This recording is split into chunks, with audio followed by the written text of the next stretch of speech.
Hoopa! Welcome everybody to Stavvy's World. 904-800-STAV. You know the drill. We'll solve your problems. We're coming to you live and direct from the COVID cave. That's right. Somebody's road manager might have given somebody else coronavirus. Look, anyone could have gotten it from anybody. You were the first one sick. You were sick for a while. You were gallivanting in Ohio. Let's not forget. Gallivanting? You were gallivanting out. One extra day there. Out late at night, fighting some crackheads or whatever. Going to packed bars. We're, Eldis, in the middle of this global pandemic, you were recklessly out at bars. No, man, you gotta miss me with that fucking global pandemic talk. I know, man. I'm being facetious, but coronavirus did very embarrassingly fuck our asses. That's so gay to have to be like, yeah, it's October of 2023, and I have coronavirus so bad I can't get out of my bed. Yeah. I was fucked. Eldis had the sniffles, and we were all joking. We were like, wouldn't it be funny if Eldis had COVID? This was during balls. By the way, just to give you guys a little background, this will probably come out in a few weeks. You know how we like to batch them, folks. You know the fucking deal around here. We're about to hit the road very heavily, but so we're batching a few weeks of episodes. But we decided before we could have guests on here, since we do both have COVID, to just do a live call-in episode. Talk to our friends, catch up with everybody. But last week was Baltimore, which was fucking crazy. We sold 14,000 tickets. That's insane. Almost right around, which is crazy. Like I still can't wrap my head around it. Thank you to everybody who came out, but it was by far the busiest weekend of my career. 5 sold-out shows. One show they got to 2,000 out of 2,500. So the late show Thursday got to 2,000. And it was weird. It was a weird weekend because it was like, whoa, is this what because I do all this press. I'd never done that in my life, where it was like newspapers and shit and radio stations, and like all day Wednesday before the shows I had to do press. I had to go see my family. I had a bunch of family shit happen because it's Baltimore. It was an insane weekend. And I get here's another fucked up thing. We drive down Benny Buttcheeks, the consigliere. Everybody knows Benny Buttcheeks by now. We were putting the finishing touches on my special, which will be coming out in December at some point. An official announcement is coming soon, folks. I think you're really going to like what it says. But Benny Buttcheeks is in L.A. Our audio guy, Chester, the Hard Dick Savage, he's so talented. He lives in Philly. Benny Buttcheeks came in for the shows in Baltimore, so we're like, fuck it. On our drive down from New York, we're going to stop in Philly. We're going to put the finishing audio touches at Chester's. I leave all my shit. I leave my backpack with my fucking, like sleep shit. All my sleep shit. I have a sleep apnea machine. I'm too fat to survive sleep. So I have one of those, and I sleep like an asshole if I don't have it. Also, I banged a little Adderall, you know what I'm saying, that day to go over the cuts for all the special. I had a bunch of other shit I needed to do. Can't sleep the night before, have to do fucking press all day like an asshole, being like, oh yeah, Baltimore. Having to answer the question, how does being from Baltimore affect your comedy? I had to answer that like 14 times in different ways each time. And I feel like dog shit. But the shows Thursday are so fucking awesome. I'm feeling incredible. Your bitch ass still has the sniffles. I'm like, oh, this fucking asshole. I hope he doesn't spread it. Friday rolls around. I'm starting to feel weird, but I'm also like, I'm stressed out. I haven't gotten a good night's sleep. Like, my family's coming to the early show, so I'm like, God knows what. I was like, do I cut the jokes about coming? Do I cut the jizz jokes, or do I cut the jokes about how my family's relationships has fundamentally fucked me as a human being? And honestly, I ended up doing more cock jokes than letting them hear the truths about themselves. So that's gonna have to wait one more special. And I'm like, oh, I'm feeling kind of worn down. It must be all this shit. And then Saturday comes around, dude, and I'm like, I feel really bad. Yeah. I must have Eldis's little gay cold. Yeah. I have to get an IV. I get an IV just to be safe. I drink all these coffees, and I'm like, oh, that's all right. I'll be fine. And then I wake up Sunday, I'm like, I feel even worse somehow. I feel like dog shit. I have to have a big family lunch on Sunday, feeling bad. We drive the rental back. When we were driving back, I kept being like, I can't really smell or taste. You were like, stop saying that. I'm like, shut up, Eldis. Don't say that. In between your being asleep. I was asleep in You're the just front. nodding off half the ride. Yeah. I was barely able to stay awake. And then I wake up Monday and I'm like, I can't move.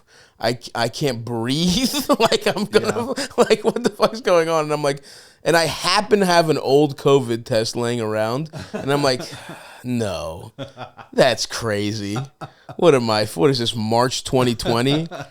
What am I, a first responder? What am I, an Asian nurse? What am I, some old Italian? In like, remember those motherfuckers got in like February of 2020? All of Italy was dying apparently. Whatever the fuck happened about that? They seem to have bounced back. I think everyone bounced back. Those spaghetti slurping beeps. Anyway, it comes back positive. Eldis hasn't been able to taste or smell, but we're on the mend. We're finally back. Yeah. Today was the first day I felt pretty good. I took a little walk outside. It's tough when you're fat as shit and you get COVID for the 5th time. I don't even know how many fucking times I've gotten it at this point. You're like, damn, I'm so... And it does suck because of all our friends, everyone that tested positive is fat. Yeah, that was even like friends of friends. It's only the fat ones. I'm like, damn, dude, I need to get my life together. Like, wow, my immune system can't handle this like 9th wave. It's under attack. Variant of COVID. It's been our immune system is under attack by whatever we feed it. The food we order on Seamless at 2 a.m. Anyway, God, so. Man. We got the COVID, and I love how people are like, you believe in that shit? And it's like, I have it, retard. There's no believing or not believing. I have it. It fucks me up. Like, even if you think we shouldn't get vaccinated, you don't think it exists? I can't tell you how many DMs I got from people being like, why? This is so odd. What do you want? Like, people think I'm like... a stooge for Pfizer. It's like, no, it exists. It's a real disease. Even it's funny to be that much of a like conspiracy theorist where you're like, well, the disease isn't even real. Yeah. It's like, I have it right now. I can't move. I feel like shit. So anyway, it fucked my ass up for like 4 or 5 days, but I'm back, baby. I had a little workout even today. Wow. I did a little did some squats, did some fucking some chest stuff. You know, I'm trying to get back in there. As you can fucking tell. Did you go to the gym? I did go to the gym. Nice. I tested negative. Yeah. I tested negative, and I masked up like people must have thought I was such a fucking pussy. Because now, like... I do feel like a pussy wearing masks. It's so funny because I know, I feel that way too, and it's like, even, like... It's just the point of wearing masks is if you're sick, not harming other people. Right. We should see someone with a mask and be like, that's a good guy right there. Right. Because that's what Asian people do. Like when I would go to Japan, when I went to Japan or you go anywhere, they're such fucking workaholics that they go to work sick, but they put on a fucking mask. Yeah. Like if you see some, like I thought, oh, there's a lot of hypochondriacs here, but it's like, no, those people have a cold and they're being like super careful not to get anybody else sick. But it has seeped into even our brains that wearing a mask is gay. Yeah, I've been thinking that too. I'm like, I wonder if people will like think I'm more sus if I like run into the grocery store with a mask.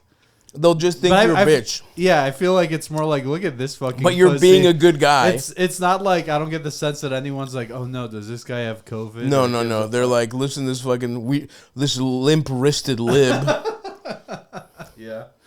This guy probably has had a lot of Stand With Israel posts. Okay, let's keep it moving. All right. But anyway, that's what we're dealing with here, folks. But we're podcasting through it, and without further ado, let's get the calls going. I'd love to talk to some pals. Let's do it, and I think we'll start with. Big Body Bugatti. Big Body Bugatti. Didn't they call him before? Or is that name just cool? I forget. Big Body Bugatti. Are you there? Yeah, I'm here. Can you hear me?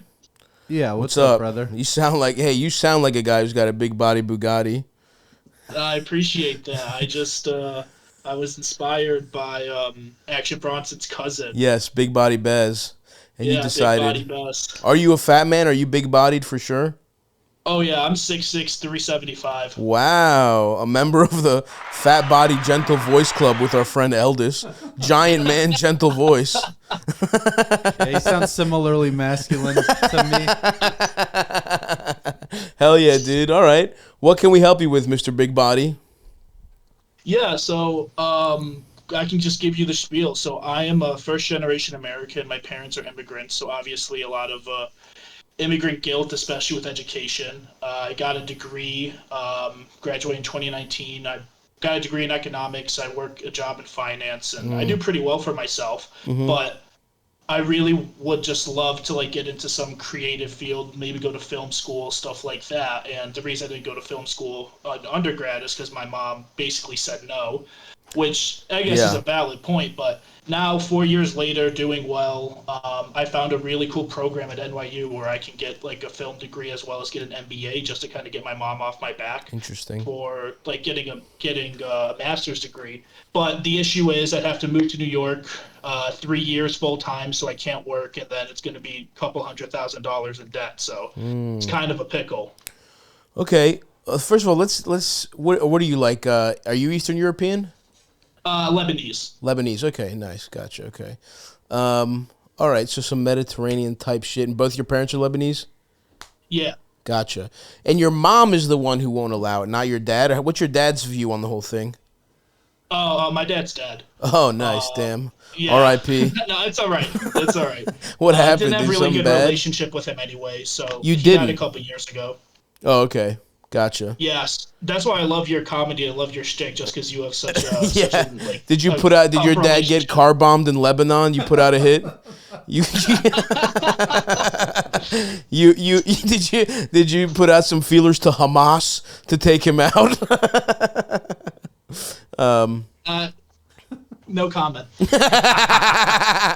Yeah, I'm sorry, dude. It's a touchy subject right now. No. Okay. Very interesting. Now, I'm sorry. This is okay. I don't mean to get more into the dad shit, but like, were your parents together? No, my parents really messy divorce in like 2012. And then my dad died of COVID a couple years ago. Damn, dude. Me and Eldis have COVID right now. Oh fuck. We're stronger than him though. Don't worry. We're stronger than your bitch ass father who's dead. Anyway, sorry, man. No, you can catch some strays. He was kind of a piece of shit. It's all right. Okay, and do you have? I'm almost done with my questions here, but do you have any siblings? Older brother. Older brother. Okay, how's he doing? He's doing fine. He's 3 years older. He works he's like an engineer in California. Okay, so he's doing what your mom. He's mom approved, basically. Kind of. I mean, my job, like, I think I make better money than he does. Gotcha. My mom just really wants me to get like a master's degree, and like, I mean, we struggled with money. I think that's a big issue for her too, growing up. Of course. So okay.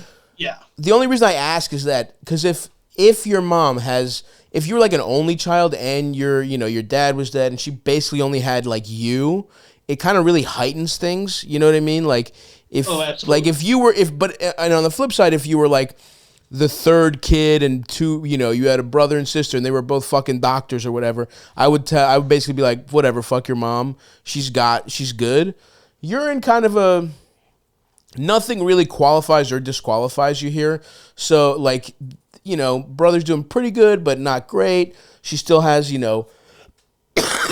clear hopes for you. So my question then is, you want to do this, that you want to get into something creative, and you get an MBA at the same time, which is interesting. My question then becomes, it seems like on face value, a perfect kind of thing. My question to you is, how much debt do you have from undergrad? Number one. I think like 20 grand. 20 grand. And you're making good money, right? Mm-hmm. So my question really would be like, how possible is it? And how old are you, buddy? I'm 26. 26. Okay. My question is it possible for you to really fucking put your nose to the fucking grindstone and like pay for most of this up front or have the money? You know what I mean? Like, you're in a field that already makes money, right? If you weren't, let's say you had no desire to do anything artistic, right? Would you still tell your mom to go fuck herself and just keep making money in finance? Or would you get some kind of like, you know, some kind of like the job pays for your master's degree, real degree? What do you think you would do? I would admittedly don't think I need a master's degree, at least right now. Gotcha. Corporate finance for the most part, you could, unless you become like a VP, which is in another 10 years or so, then the company will pay. Okay, well then, you know what, dude? Let me really think about this then. I think you're actually in kind of a good position to be doing artistic, especially if what you're trying to do is film, right? Like, look, here's the thing. You want to do something creative? Sure. And your mom wants you to get a fucking degree? Sure. But you don't need a degree for work. And you would really just be using the MBA as cover to live out your little, you know, wear a corduroy jacket, live in fucking Manhattan, get your dick sucked in Bushwick by bitches with hairy armpits while you watch fucking Fellini movies all day fantasy. You know what I mean? Like, this is what you're describing. Like, sometimes people who love, you know, regular ass motherfuckers that love football and shit, like, they go to fucking Alabama. They don't learn shit for undergrad, but they have 4 awesome years where they get fucked up and go to football games. This is like the hipster version of that dream. This is what every like fat bearded immigrant from like the Midwest dreams of. This is what Eldis had his eyes set on. You just hit that right on the head. I'm bearded. I'm from Cleveland. Like, I'm just yes, dude. Everything. This is your Alabama. This is like your, you know, fully sold out like college football championship game is like going to fucking, you know, going to what's one of the IFC like on West 4th and watching a fucking foreign movie and then getting head by some bitch who's malnourished. My big issue is I don't think I'd like living in New York. I lived in Chicago for 3 years and it kind of wasn't really like what I enjoyed. But then also it's just so much money. Like, it's an astronomical amount of money. Right, dude. It's 3 years full time. So what I would say to you is, and look, I'm not that I'm in film, right? I'm in comedy, which is tangentially involved, but I'm kind of in a similar.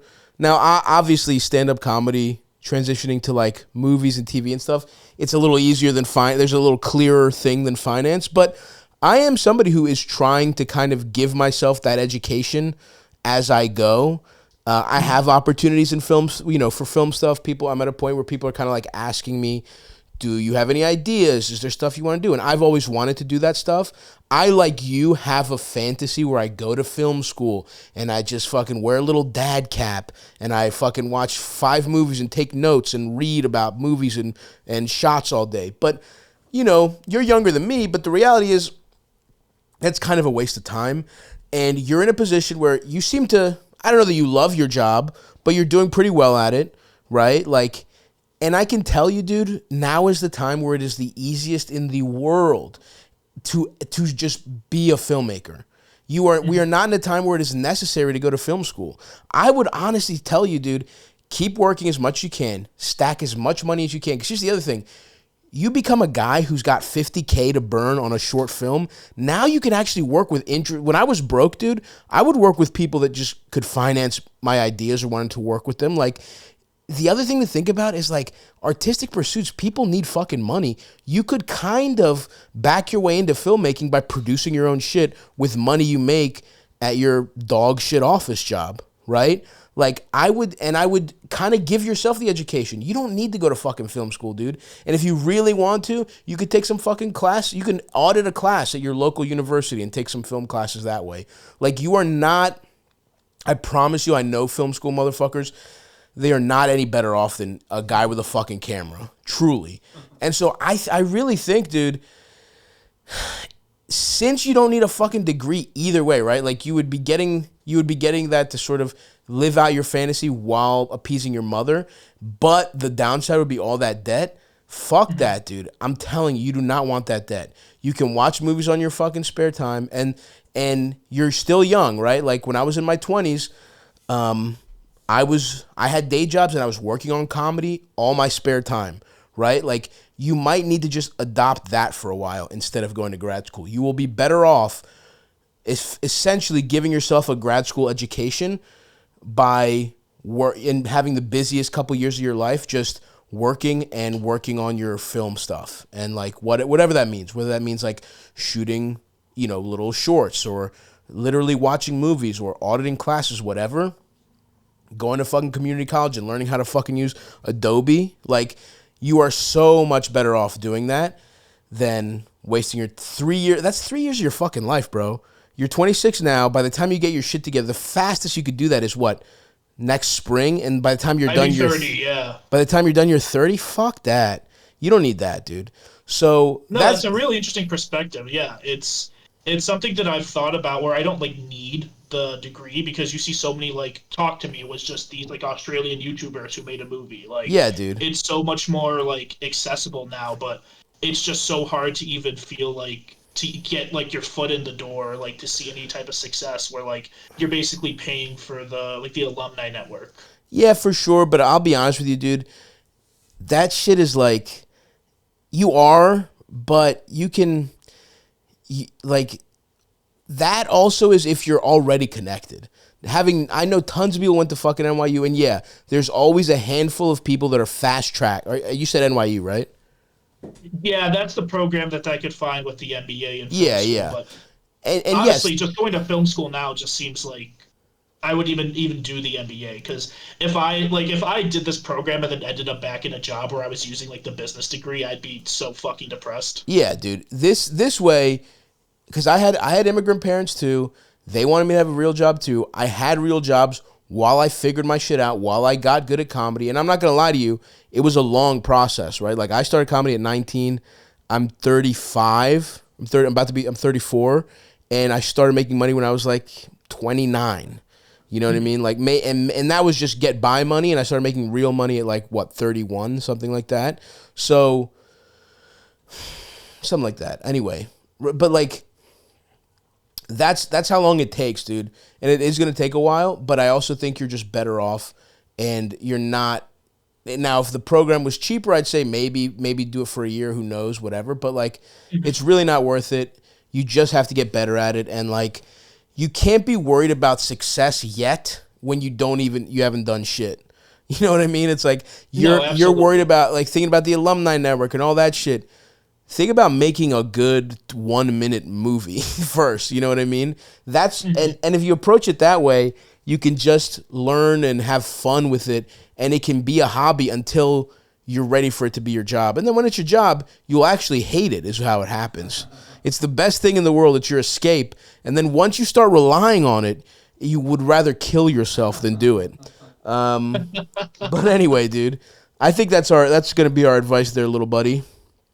No, I appreciate it. Thank you, Stav. Big fan. You gotta come to Salt Lake City. I'm going to try and get there. Unfortunately, I'm going to take a break off the road after this tour, but believe me, the next one, late next year, I will definitely be in Salt Lake City. Appreciate it. Yeah, Fat Rascal. I'm super excited to see it all. Hell yeah, buddy. Thank you. Good luck. Yeah, I appreciate it. Thanks, Stav. Thanks, Bugatti. Bye. All right. Another gentle giant. Oh, yeah. That could be you, Eldis. I might go to film school, actually. I might have to take a step from this job. For the bullshit excuse you have when we're our busiest to be like, can we find a different producer? Yeah, I might have to take a step back. I'm joining the National Guard. Can somebody else produce a couple weekends every month? Hey, enlisting is never off the table for me until the cutoff. I guess I have until February of next year. I think 34 is the cutoff. Dude, that would be so funny if you went to film school. That would be like, I'm like, what? We could make movies, idiot. Yeah, I'm like, I think film school will help me achieve my dream of directing movies. as opposed to working with you. Working with me, making connections. I think it could be a really good networking opportunity. Going to film school with a bunch of rich 22-year-olds at NYU. Yeah, and you're married. It wouldn't even be to get pussy. You would literally be trying to make friends with 22-year-old men. God, that would be so funny. And a very Eldis move. All right. Who do we got next? Up next, we got Lydia. Are you there? Wait, hello? Hey, Lyd. Hi. How we doing? Yeah. Good. First of all, I went to the Cincinnati show, and I need you to know that Skyline Chili was invented by Greek immigrants in Cincinnati. Doesn't mean shit to me. Okay? I don't give a fuck. It was Greeks in Cincinnati. It's the food of your people. It's the food of your people. Plenty of my people are some of the dumbest. I know. I hate more Greek people than I like, to be honest with you. I've met more offensive Greek people that I am so happy to be away from than I've actually enjoyed. The ones I enjoy, I really enjoy, but it really doesn't shock me that it's Greeks serving up slop to fucking idiots in Cincinnati, and you guys are eating it. Look, maybe they're the ones filling the troughs, but you're the piggies lapping it up. Okay, yeah, I can't argue with that. All right, what's your question, Lydia? So I have this friend. I'd say like she's my friend now, but the way we met is we both have the same best friend. So I went to law school with her childhood best friend. And she would come to the city where we were in law school at and hang out with us a lot. And then she happened to get matched for her residency in the same city I was moving to after law school. So we sort of became friends that way. Right. I've heard like my law school friend talk about her before, like they're like best friends. She's a great girl. And I've had plenty of like great experiences with her and I like her, but I've also heard my friend say that can be kind of crazy and unpredictable. And sometimes she'll be so sweet to everyone in the room. And then all of a sudden it's like, she'll snap on me specifically. Whoa. And I don't know like what I've done to like prompt it or prod it. Like we were back at their hometown for some event and she was like talking about how hangry she was. And I just was like, hey, maybe like go ask someone, see if you can get some food, whatever. And she just like completely flipped out on me. Like to the extent where, like everyone walked away because they were uncomfortable. Damn, and she'll snap in front of people. Yes, in front of people. Wow. Well, first of all, like no self-awareness of how uncomfortable it's making people. Interesting. I love, by the way, anyone talking about how hangry they are is like they're almost like they're setting themselves up to get away with being a dumb bitch for a little bit. You know what I mean? That's like plausible deniability where they could be like, "Oh, I was so hangry when I called you a cunt in front of everyone. It was because my blood sugar was low." Insane. Okay, so a couple questions. You say her residency, is this woman a doctor? Yes, she's a psychiatrist. Oh my God, that's exactly what It's tough. It's tough because that's what people who say psychiatry is bullshit. They'll be like, "Who's the fucking psychiatrist? Some dumb bitch." And it sucks when they're right because it is sometimes that is true. Now, let me say this: you can absolutely be like, I will listen to a fat doctor. You know what I mean? They still studied. A crazy doctor is still a good doctor. But anyway, now I have a couple theories here. There's a couple things here. It could be in a fucked up way that's a sign of intimacy for a person like this. That like they're pretty fake and nice, or just they keep it pretty surface level and nice around the people, around most people because they want to be liked, whatever. But the people they feel like they already have in the bag, they can act like their true asshole selves to. I've seen that a couple times. Does that seem possible? Or do you feel like you guys are close enough for that to be a possibility?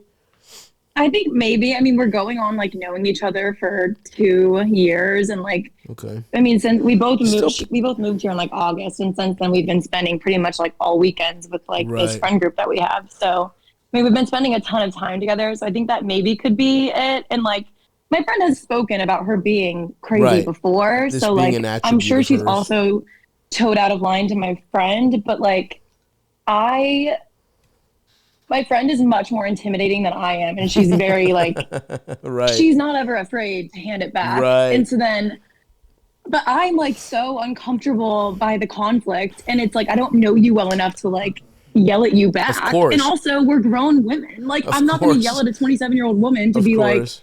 hey, treat me with kindness. Right. Yes. So yes, that was kind of a follow-up thing I was going to say. Is that you're also in this fucking strange position of like, essentially, this is like when you have to hang out with the kid your mom works with because they carpool. Do you know what I mean? Like, I know you're an adult. It's like I know you're an arranged adult. marriage a little bit. But essentially, that's what this is, right? This is complete convenience. Like, the friend, this is a person that, were it not for the random occurrence of you guys moving to the same city, this is a person you would see.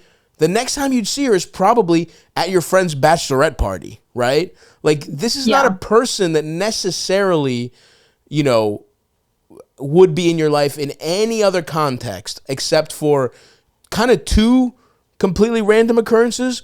Your friend meeting her, your friend who's, you know, seems more compatible with her, and then you guys moving to the same place. So I also think it's very reasonable that this just might not be.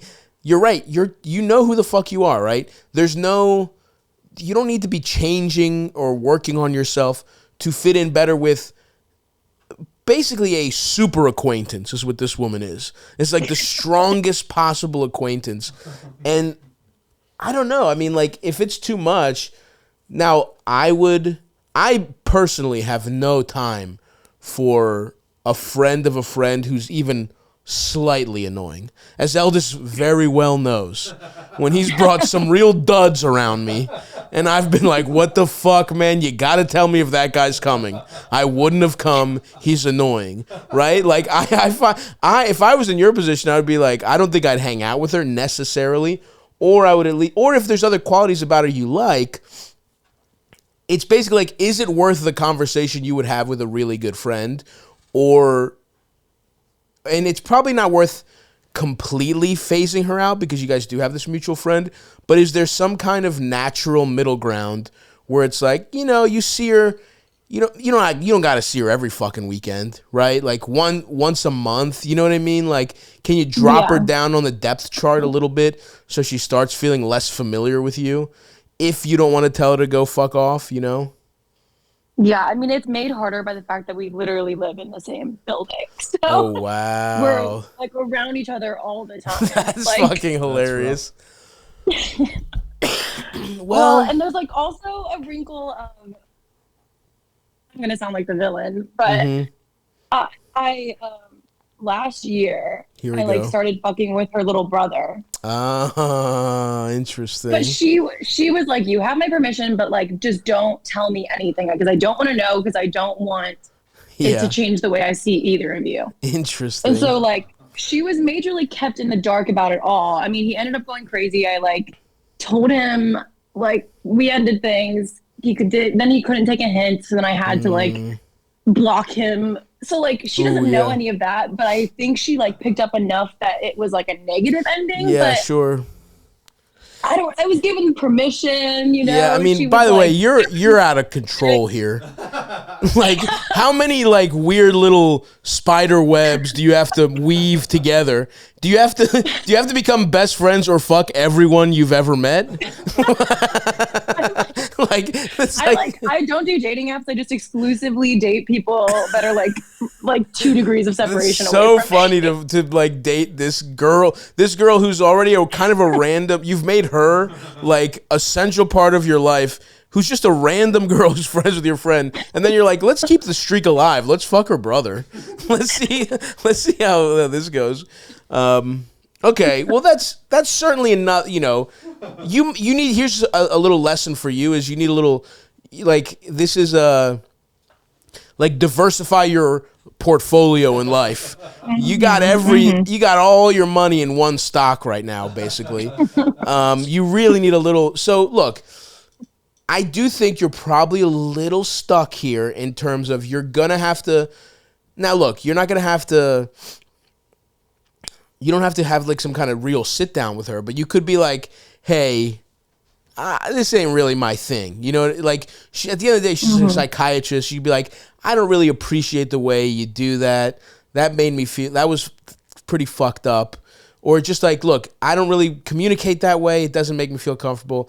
I'd appreciate it if you didn't do that. Or if you had to do it, like talk to me. If there's something I did that bothered you, talk to me personally. Like don't do this kind of shit. It's weird for everyone, right? Like I think you probably have to have that level of conversation with her the next time something like this comes up, because you know, you're in the same building, you have the same friend, like very good, you know, you have the same best friend, and at the same time you have to diversify.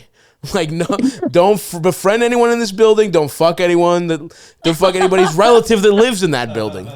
You know what I mean? Like, go 2 neighborhoods away, make a friend, and suck somebody off. That's what I'm going to tell you, is that you just kind of got to spread it out a little bit while also setting a boundary. Because, yes, you shouldn't have to do this, but you've kind of, whether you like it or not, have made the choice to have this person in your life.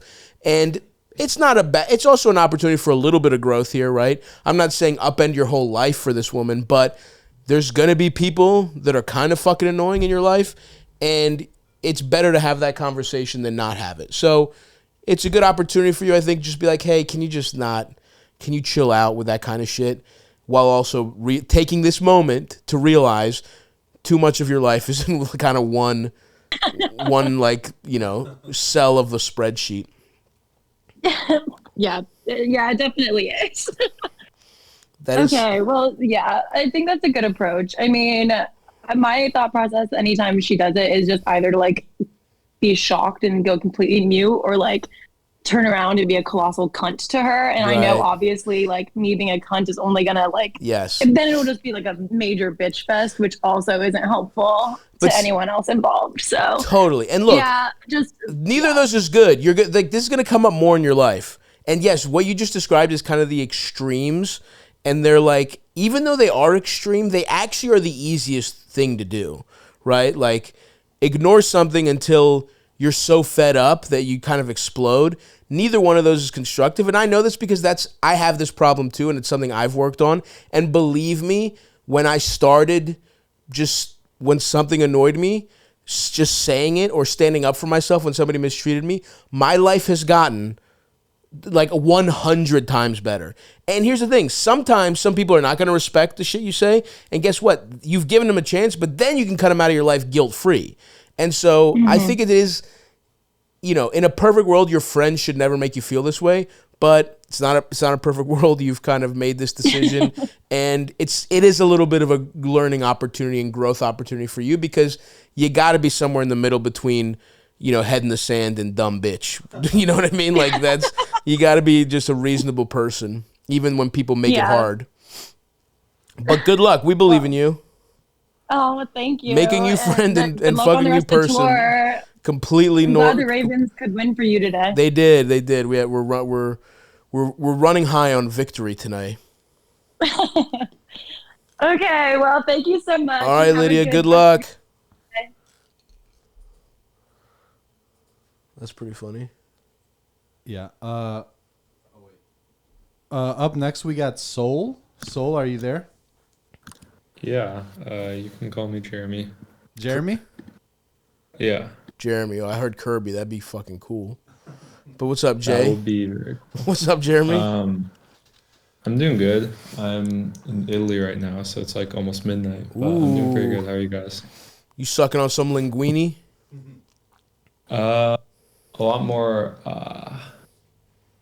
tagliatelle. Tagliatelle. That's good. A nice fat noodle, huh? Yeah. That's that good shit. I'm actually in agreement with you. Like, I think Italian food and culture is a little overrated. It is, for sure. But at the end of the day, you're there, a nice bowl of pastas, and that. No one's mad at an awesome bowl of pasta, even if they shouldn't get to suck themselves off for it too hard. Yeah, definitely. So what's up, little guy? What's going on? Um, so I have a fairly unserious problem, I think, Okay. compared to what some of these people are dealing with. Okay. I am 20 and my girlfriend is 22 and she just graduated. So we're like fairly serious and I definitely see us like getting married one day, although I am prepared for you to like blow me up about that. But Yeah, like that's I'm like cute, but whatever. I'm not going to necessarily blow you off about it. I will just read you some statistics. It's almost never. Here's the statistic. It's not probably going to happen, but whatever. yeah, it's I'm not cool going to if it shit. does. You know, who knows? Case by case basis. That's cute that you're even thinking that way. But Yeah. so you guys are kind of serious. She graduated. What's going on? So I am Asian and I have like Christian parents. So because they know it's like fairly serious, they want to meet her and I'm like studying abroad right now in Italy. So Okay, I'm nice. here for like a long time and I'm only gonna have like a couple weeks at home. So to like best preserve my time at home before I have to go back to school, my parents want to fly her out to where we live and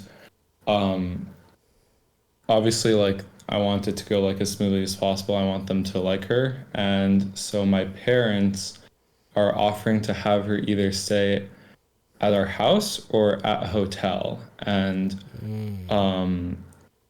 this is like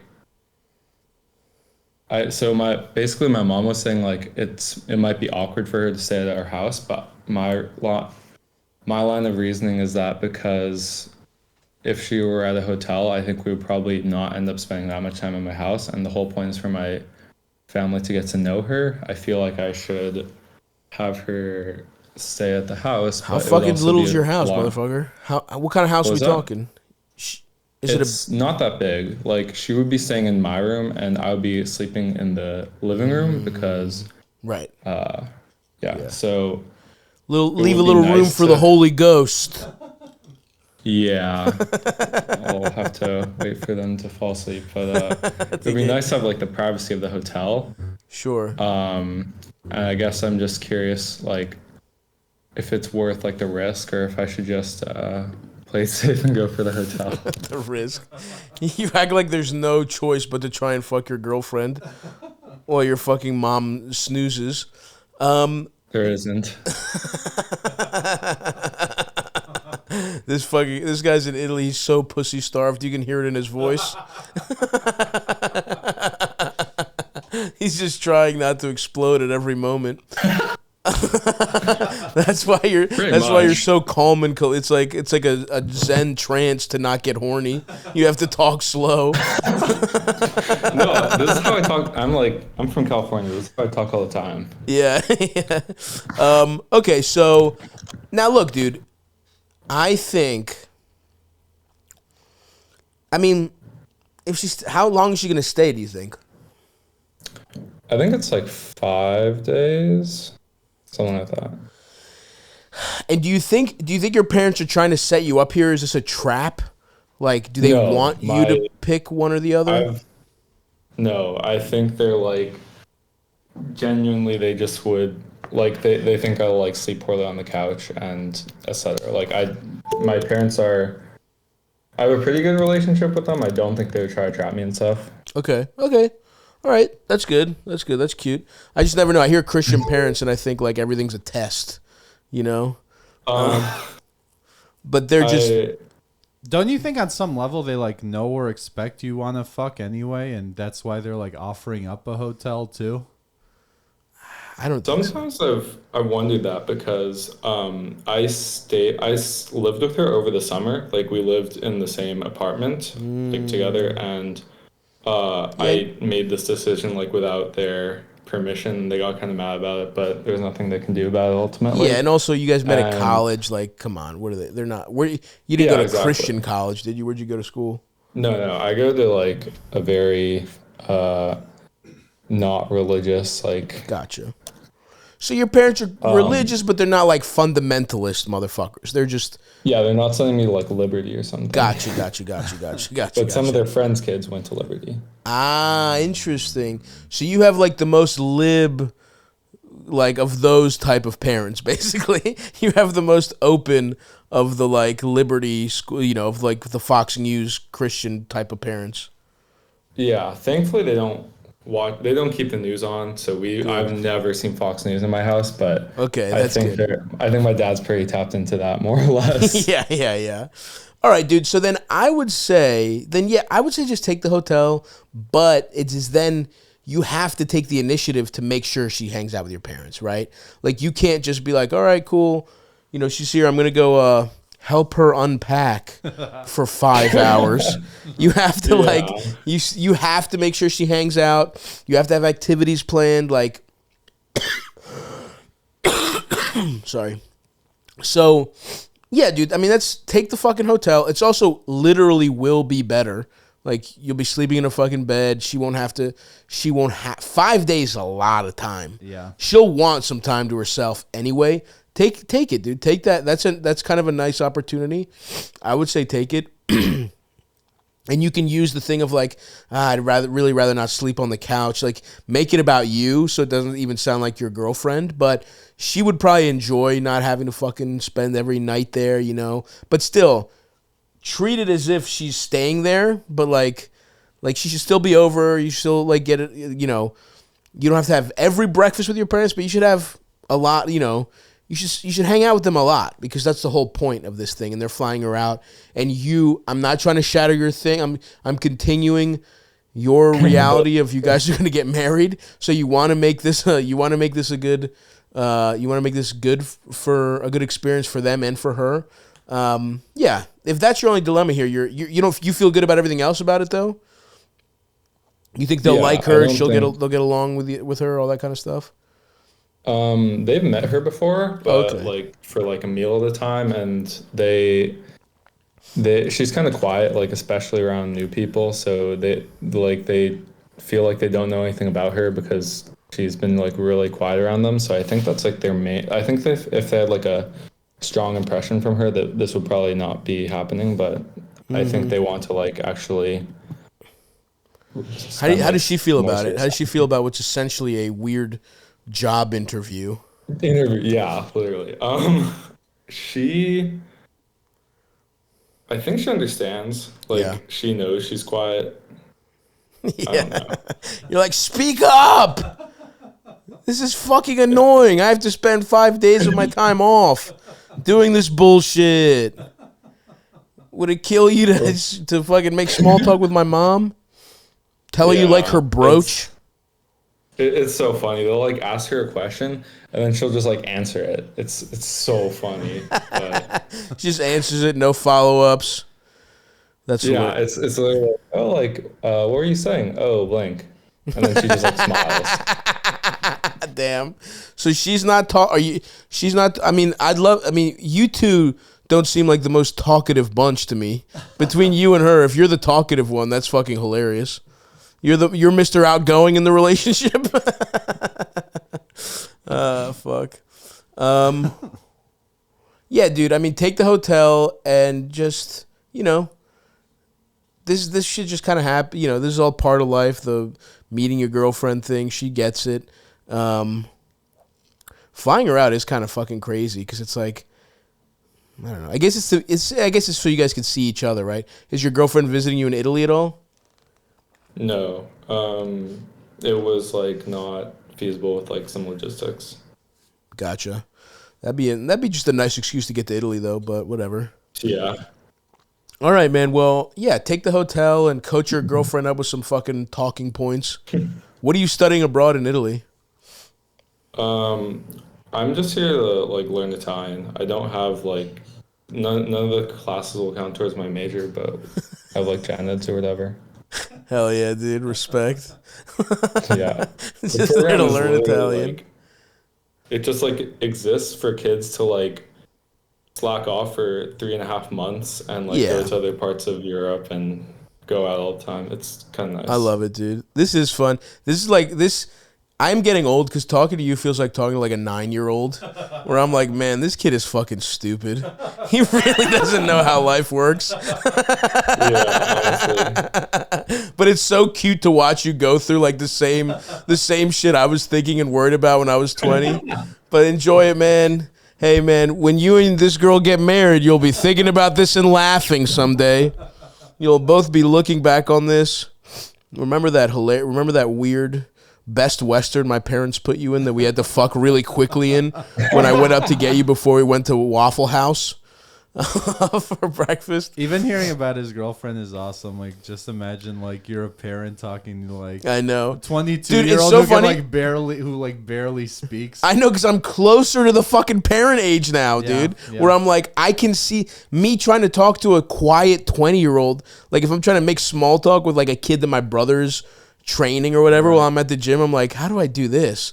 Like it's funny because I think that's what I think you're right, Eldis. That's why I'm finding this hilarious because I'm like, imagine just being some nice, is your dad, I was going to say some nice fat dad, but I guess that's white Christian. I'm sorry, your parents. Actually, he is overweight. I don't know. Oh, you have a fat Christian dad. Interesting. Yeah, just some nice fat guy trying to make wholesome small talk. And this girl just barely making eye contact. That's cute, though. I don't mean to shit on you. You actually might get married here because even though you're not Christian, you have like a little wholesomeness to you. Because the thing is, Christian parents that aren't dickheads actually like are nice people. I don't know if yours are or not, but there is that line where it's like if they're not like these fundamentalist, like hateful pieces of shit, they're usually kind of nice people, you know? Yeah. Go ahead. My parents are like really religious. Like we went to church every Sunday until I left for college, but they also like, from talking to all my friends, like they did honestly do like a really good job at raising me. Like I feel like I'm really good at communicating now because of them. Yeah, that's what I'm saying is like, like that's what I mean. You did get their values in a way that's not shitty. You know what I mean? Like you're an open-minded kid, but it's like you do want to get married to your 22-year-old girlfriend. Yeah, you know what I mean? Like sometimes I think about that. Like my parents got married after like they got engaged after like 6 months of knowing each other, and like they're still married somehow, and it's like pretty good. Yeah. Maybe you got lucky. Maybe you got some good genes there, pal. All right, man. Well, listen. Have fun. Quickly fingering in your Toyota before driving, and then just make sure to have wet wipes before you introduce your girlfriend to your fucking parents. I really hope your TikToks never showed up on my parents' Facebook or anything. No, they'd love it. Your dad's front row. Your dad's gonna be front row. Yeah. All right, little buddy. Good luck. Thank you. Slurp some tagliatelle for us. I will. That's cute. Cute kid, man. I know. Damn, we're old as fuck. Oh, yeah. We're washed, brother. We're old, but, you know. Yeah, my dick is hard. Mine. Yeah. Not yours. Mine. And hopefully next question. Mine. Hopefully our friend fingers his girlfriend. Yeah, I hope that for him, too. He's going to be doing the thing that's like, all right, mom and dad, well, that was great dinner. Well, I'm going to drop blah, blah, blah off. And he's just gone for like 2.5 hours. Like clearly fucking. We ended up watching a movie in the lobby, of course. I didn't go to her room. Yeah. That's so funny. I feel like I hear Asian Christian and I feel like it is different from like, you know, American fundamentalist Christian where like. Some are, but some are even worse. I don't know. Plus, I think immigrants are like just a little happier for their kids to be fucking or something, compared to like that actually is true. American Christian immigrants, if they like the girlfriend, do want their kid to fuck. Right. They just like if they end up getting married, they'll be fine with them fucking. They'll be retroactively mad. Yeah. If they break up. Yeah. I think that's a good point. Any damn way. Who do we got next? Hello. Are you there? Maybe not the full name, but yeah. We'll bleep. Oh, okay, that's your government. Sorry, Eldis is fucking stupid. It's okay. Team Money, what's up? So I just moved to a new town in Bhutan, Okay. And Wow. Now we're speaking in hard to decipher codes. and my roommate, who's lived here about 6 months longer than me, has been using a Mormon dating app. Nice. And I just want to know the ethical. It's really like, I want to say, I looked up the statistics, and like 80% of the people here are Mormon. Good thing you said Butah. Yeah. No one will have any so- fucking idea what state you're talking about. No idea at all. So, and like there's no like bars or anything. Yeah. Really. So should I go to like the dark side? Cause he's like full on like lying to these That's women awesome. that he's full blown Mormon. This is interesting to And- me. I'm sorry. I have some immediate follow-ups. Okay. Is he getting pussy? So yes and no. Like Okay. it's like a hit or miss for him, he Okay. says. He says he does it's better with like divorced women. Which are 24, by the way, in fucking Yeah. Utah.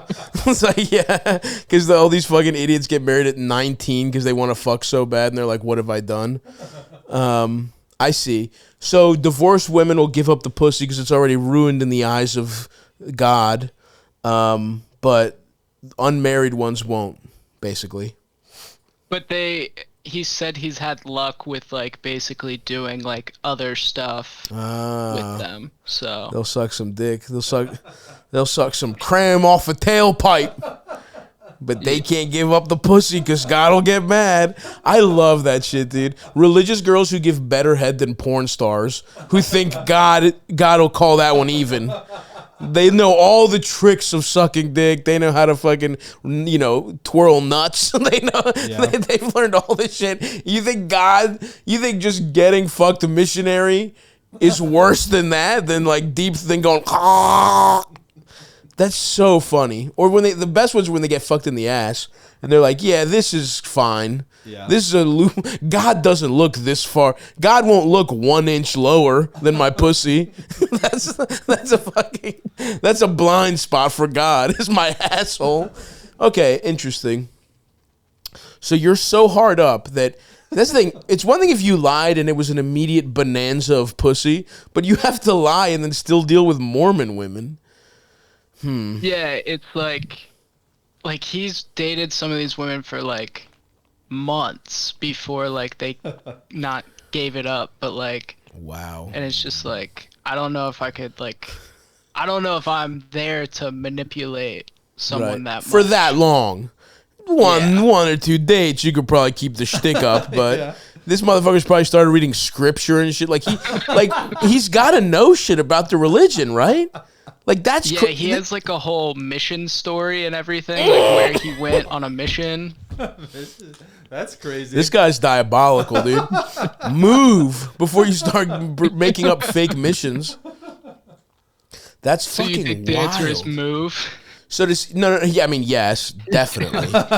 Absolutely. If you're over here thinking the only way I can fuck is pretending I went to Guatemala and circumcised 100 kids like Tim Tebow, if that's the only way you can get fucking pussy, then maybe move, man. What the fuck are you even doing there? Like the coolest city in Butah sucks dick. Wherever the fuck you are, it sounds horrible. So it's not that bad. Okay.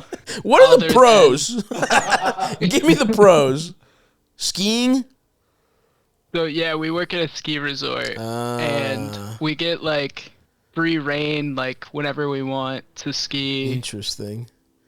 That's kind of and fun. like All right, film all right. videos and that kind of stuff. Hold on, if you work at a ski, I feel like Thank those you. guys can just get pussy. Like it seems like a pussy bonanza. Like when you're not working, it just seems like it's drinking some beer, smoking some weed, and fucking partying. There's yes and no. Like I would say during like our off season, which we're like kind of phasing out of right now, there's not many people here Then you gotta other tap than into like the local people pussy who are supply. Mormon. Yeah. Damn. But we are heading into busy season, so All right. Well, it looks like this is a seasonal decision you won't have to make anytime soon. I would say hold off at least one season. I would say, yeah, do it. If you told me like, yeah, my buddy's doing it. He's like, getting sucked off left and right by these Mormon bitches. But, it sounds like that guy's putting in a lot of work. I don't know if you're not worth it. I don't know if you're trying to. The combo of like Mormon research plus he says this motherfucker went on 2 months before some of these bitches will fuck him. Yeah. That's crazy. Yeah. The work to pussy quotient is just so off with this idea. Now, if you could get on this site and say, yeah, I don't really practice, my family is, and I have some respect for it, and culturally I get along with Mormons, but I don't really believe, that's a lighter lie. That could be a nice angle. You could be like, I'm a former Mormon, maybe find other former Mormons. But I don't think so, because these are all practicing. Like, former Mormons, I've come across a couple of them, and let's just say I couldn't recommend more. Because when they are out, brother, they are out. All that weird pent up, all the 20 whatever years of pent up sexual frustration, they are letting it out. Yeah. That's who you need to be targeting. Where's the ex-Mormon dating app? Dude, I would pay for premium on that one. So I think they've left the, Utah. Yeah. Dude, I'm sorry. Yeah, this is what are your other options? Have you what else is going on? Anything? I mean, I just moved out here like 3 months ago. Gotcha. And like I've met like a couple cool dudes, but like not really anybody like non-Mormon who like female wise, I guess. Is there any cool place whatsoever in this town? Is there like an indie record shop? Is there a fucking bookstore, a coffee shop, one bar? Like, so there's no coffee shops really, because Mormons don't drink coffee. They don't drink coffee. You got to go to the fucking non-caffeinated soda Sunday shop or whatever. They have soda shops there, don't they? Yeah, which I don't drink soda, so... Dude, that sucks. So, okay, there isn't a lot of coffee shops, but is there one? Because that might be where the good pussy's hiding. There's a couple, like, Starbucks, like, within, like, I want to say, like, 15, 20 miles that I've went to. And, like, there are some people there, but it's not, like, your typical, what I would say, like, coming from a non-Mormon area, like Starbucks. But also, I do collect records, so I have found a couple cool record shops. There you go. But a lot of them are filled with, like, spiritual music and that kind of stuff. Oh, my God. Yeah. God damn, I thought we had a lead. Yeah, I mean, listen, coffee, what's other shit Mormons don't do? You need to be wherever the fuck that is. Even if there's only one, right? So there is, like, a bar at the resort that the Mormons don't typically go to, but it's usually pretty dead. I assume in the next couple months it'll start picking up, but... Yeah, dude. What is there? There's no other bar in this town except the one in the resort? I think there's, like, maybe one more in town, but not really. You got to start checking some of that. Look, I'm not saying it's going to work. This is like, we're in a murder case, right? And we found one smudged foot thumbprint, and I'm saying, you know what? We're not going to get anything. Run it through the files anyway. Just check. You're doing your due diligence, right? It's like you go check the coffee shops, go check the bars, check the regular dating apps. If none of that helps, then you might have to start becoming like a little. You might have to come up with a mission story. Your friend is a sociopath. He's a total demon. So he told me when I moved out here, like, it was like amazing, like everything, like. He was like, yeah, I'm cleaning up. Like, you'll have fun out here, man. Just lying to you. This guy's a piece of shit. Is it possible? Here's something else. Is it possible for you to just live there during the fucking busy season? I would have to move back home, I think. So, what's your lodging situation over there? So I have an apartment with him. Gotcha. Dude, I don't know. Like, is it possible for you to live there and then live somewhere else, like, you know, during the off season? Something to consider. But anyway, look, this sounds like it's your first busy season coming up. Enjoy it. Store some pussy up for the harsh winters, and then call back. Let us. You know what? Call back after the season. When's the season end? Like March? Yeah, like March, April. Call back in March and April and let us know. Eldis, make a note of this. Let us know how the season went, pussy get wise. Yeah. Okay. Does that sound good? I will. All Yeah, right. that sounds good. And start planning some little plan for how you're like, you know, getting ski resort pussy. Just feeling that lay of the land before you have to be fake religious to try to maybe get pussy by March. Yeah. Okay. All right. All right. Sounds You good. know, think about those little bullshit stories you could tell. Oh, I know this beautiful spot on the resort. Blah blah blah. Where you could, finger pop some. No, some you're in a nice great. You're in a ski good girl position. in the fucking, You're in a good know, position. Yeah. All right. Sounds good. I'll give you guys a call back All right. in March. All right. All We'll right. talk in March, Thank my you. friend. Good luck. What a cute kid. Sounds horrible though. That place sounds atrocious. I know. Like no bookstore, no coffee shop. That's crazy. But Too much spiritual music. yeah. But anyway, Comfort, are you there? Yeah, what's up? What's up, my friend? Hello, Comfort. Hey, Stavvy baby. How we doing? We doing all right. How are y'all? Not too shabby, my friend. What's ailing you? So, about a year ago, I was in a 10+ year relationship. Ooh. Ended, you know, and then I found myself not really knowing how to talk to girls.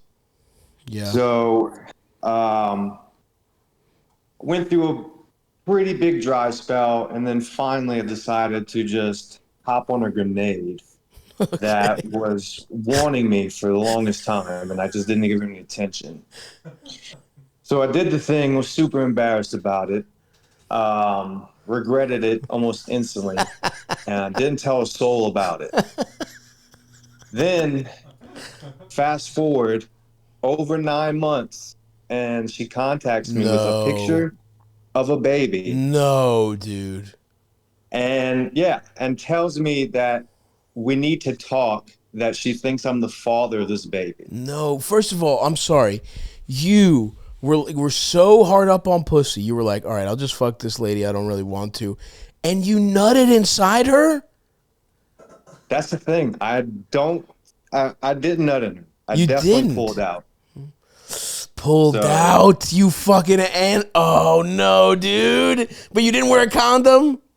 No condom. No Went in condom? raw. Is there a chance even a little bit of nut spurted out of your dick? There's probably so. Oh no, dude. No, the pull-out method is usually extremely effective. Yeah. Yeah, I consider myself a professional. Yeah, well, we'll see about that. Pending a couple blood tests, we'll find out about that. Here's what you do. Lose her number ASAP. Block her. Maybe change your number. Change your number. Make your IG reconstructive facial surgery. You now go to Korea, get extra wide eyes.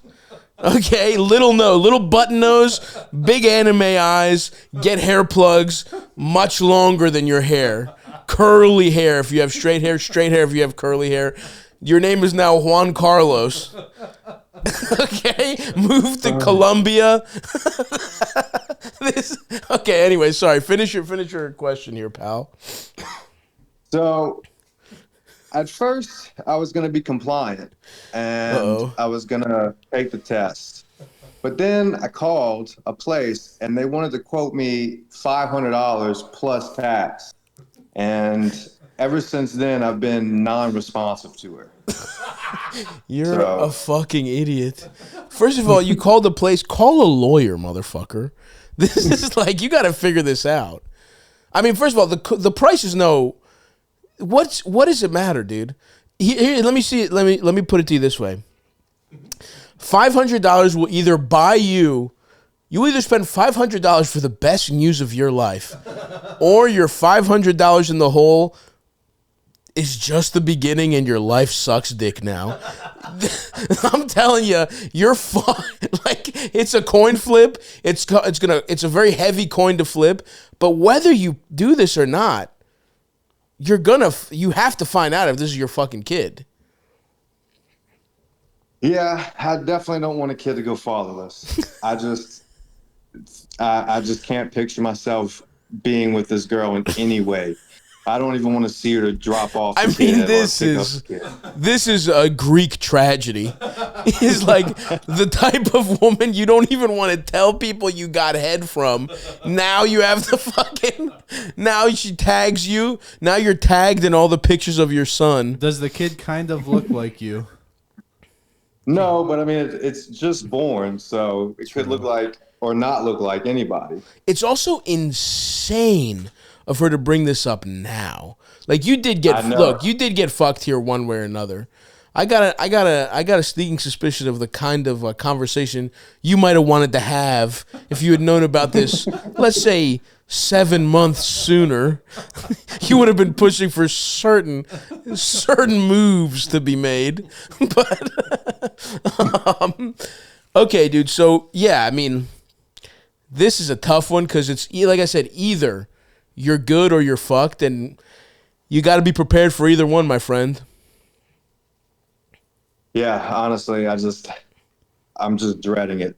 Yeah, of course. Hey man, you jumped on the grenade once. You might have to jump on the grenade. Whole life. The grenade of taking a paternity test and the possible follow-up grenade of raising a kid. What the fuck? With a woman you're embarrassed you fucked. Damn, dude. That sucks dick. Holy fuck. I hate this. You didn't deserve. Listen, you didn't deserve this, pal. Maybe now, she says she doesn't care if the father steps up. She just wants to know who the father is. But it just sounds like a big trap to me. But do you even have the ability to not do this? Like, what's your plan? Dude, honestly, I'm not even kidding. Talk to a lawyer.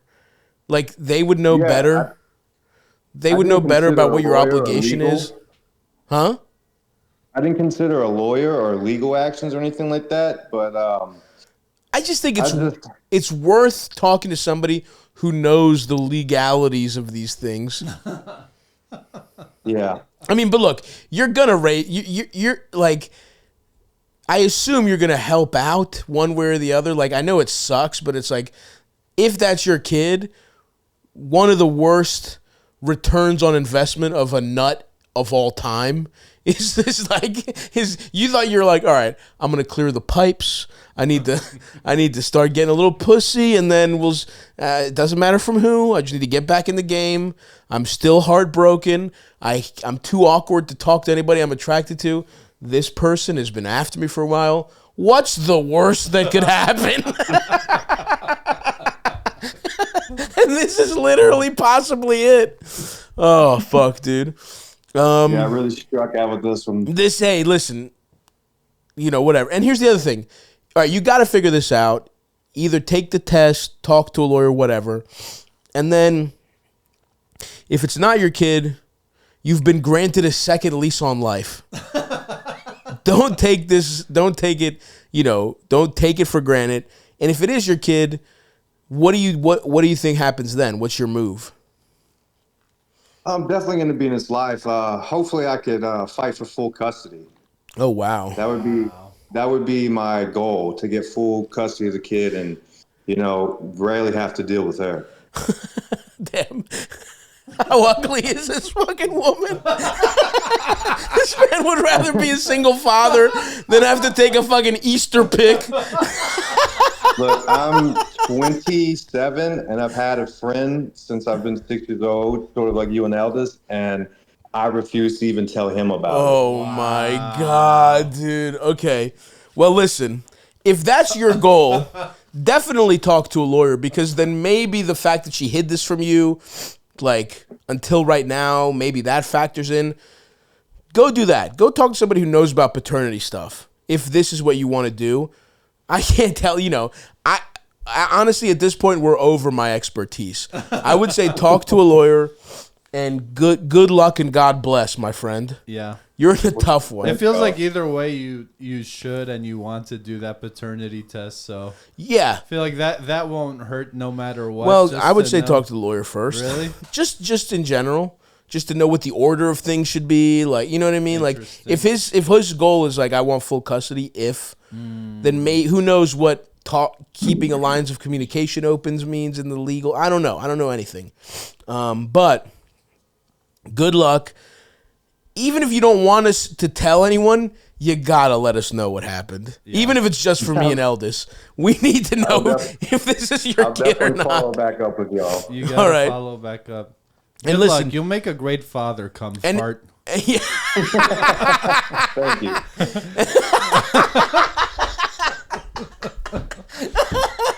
And come fart if you're comfortable. We could listen. We'd love to do this on the show. So if you're comfortable, let us know. We'll do the update. But if you don't want to put it back on the show, just let us know. Okay? It's like get us in touch. Oh no, y'all have free range to do whatever. Get us in touch with whoever does the paternity test. God! Our Maury arc. Have them send us the results before you see them, and we'll read the results live on there. Holy fucking shit! We gotta do a Maury. Dude. We will pay you $1,000. We will cover the cost of the paternity test and $500 extra if you let us read the results to you.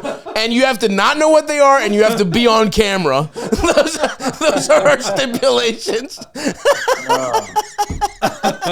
Talk to Eldis offline. We'll figure this out. Come fart. DM me, come fart.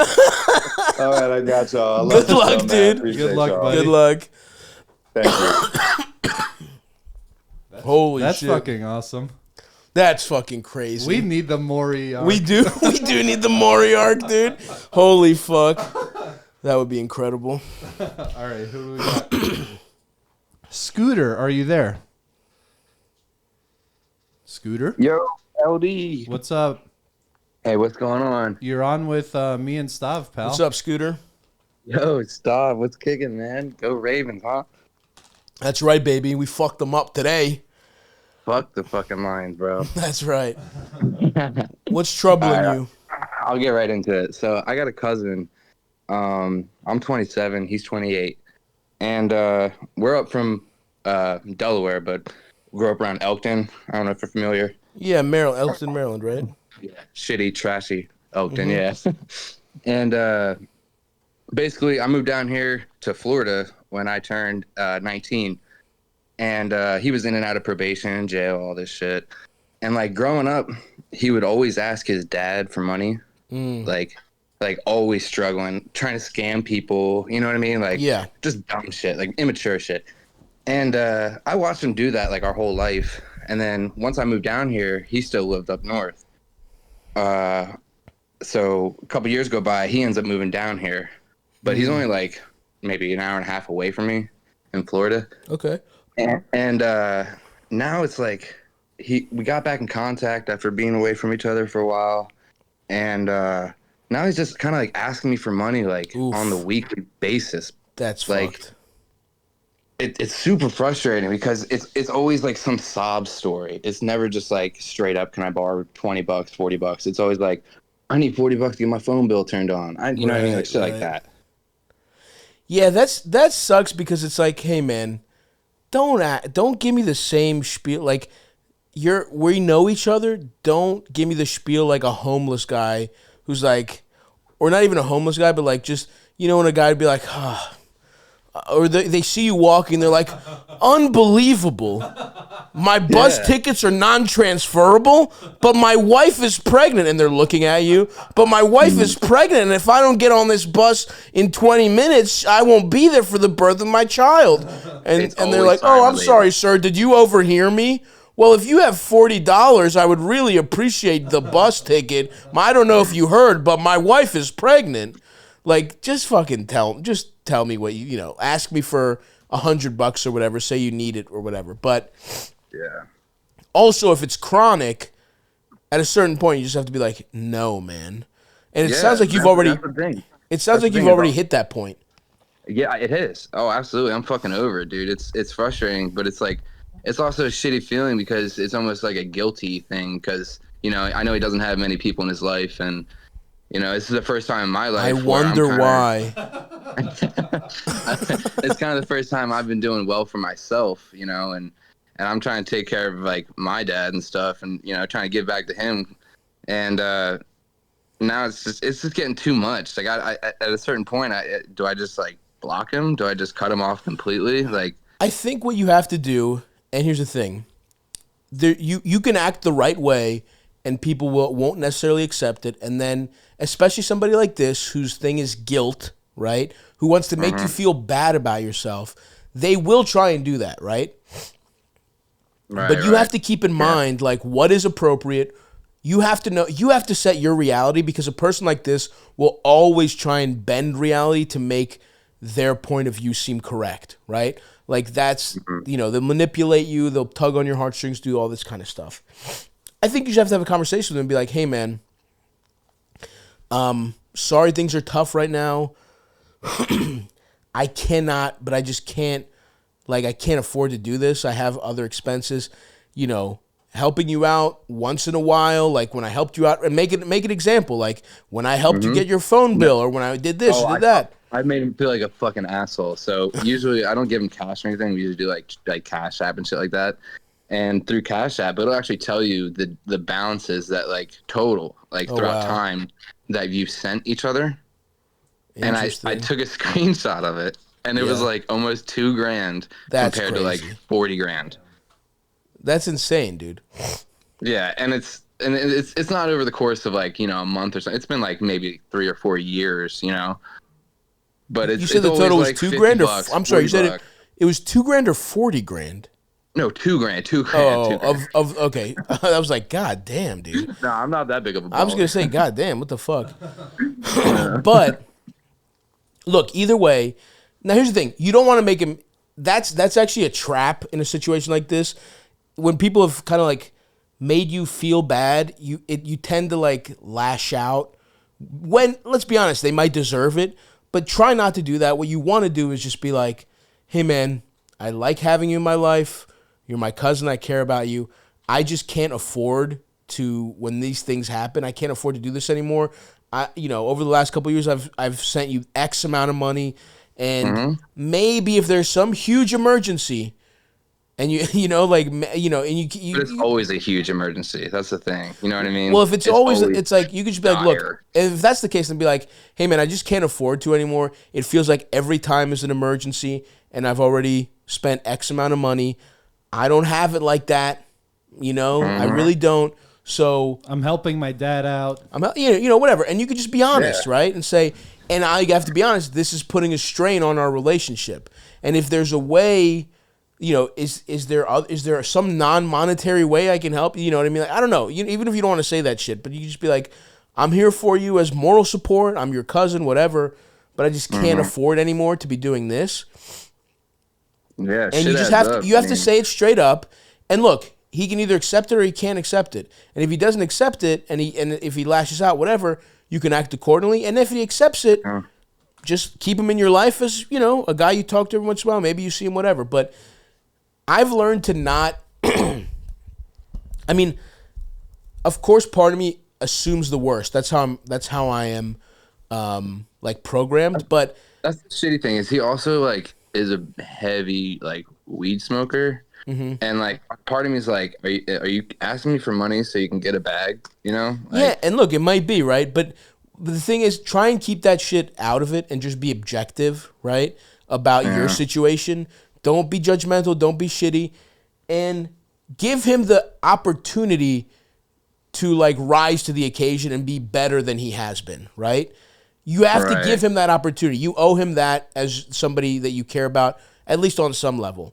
If he doesn't take the opportunity, that's not on you, bro. You know what I mean? If he takes the opportunity to be like, fuck you, you're so, who do you think if he lashes out, then you kind of have your answer. And you're like, hey, man, I really don't appreciate you talking to me when I'm just trying to tell you how our relationship has made me feel the last couple of years. Like, if you want to apologize to me, then we can continue. If not, I think we should maybe take a break for a second. That's the shitty thing is that he will. Like, it's always like, hey, can I get some money? I'll tell him no. And then it's like, hey, can I get some money? It's always, you know what I mean? And then he'll send some long sob story about how he's sad, yeah, dude, and all this shit. Then all you can do is like, hey, man, this is kind of driving. This is A, I don't have it, but B, I kind of feel like you're taking advantage of me, and I feel like I'm just somebody that you come to for this. So, like, I can't, for multiple reasons, I can't help you out anymore financially. And, I can, and like I said, you can provide moral support, you can hang out, whatever, but please don't come to me with any more of that stuff. I can't do it. And just see how he responds. And then just go from there, right? Right. And it's hard, right? Because what you want to do is be like, what the fuck, you piece of shit? I know you're lying to me. I know you're smoking weed with my money.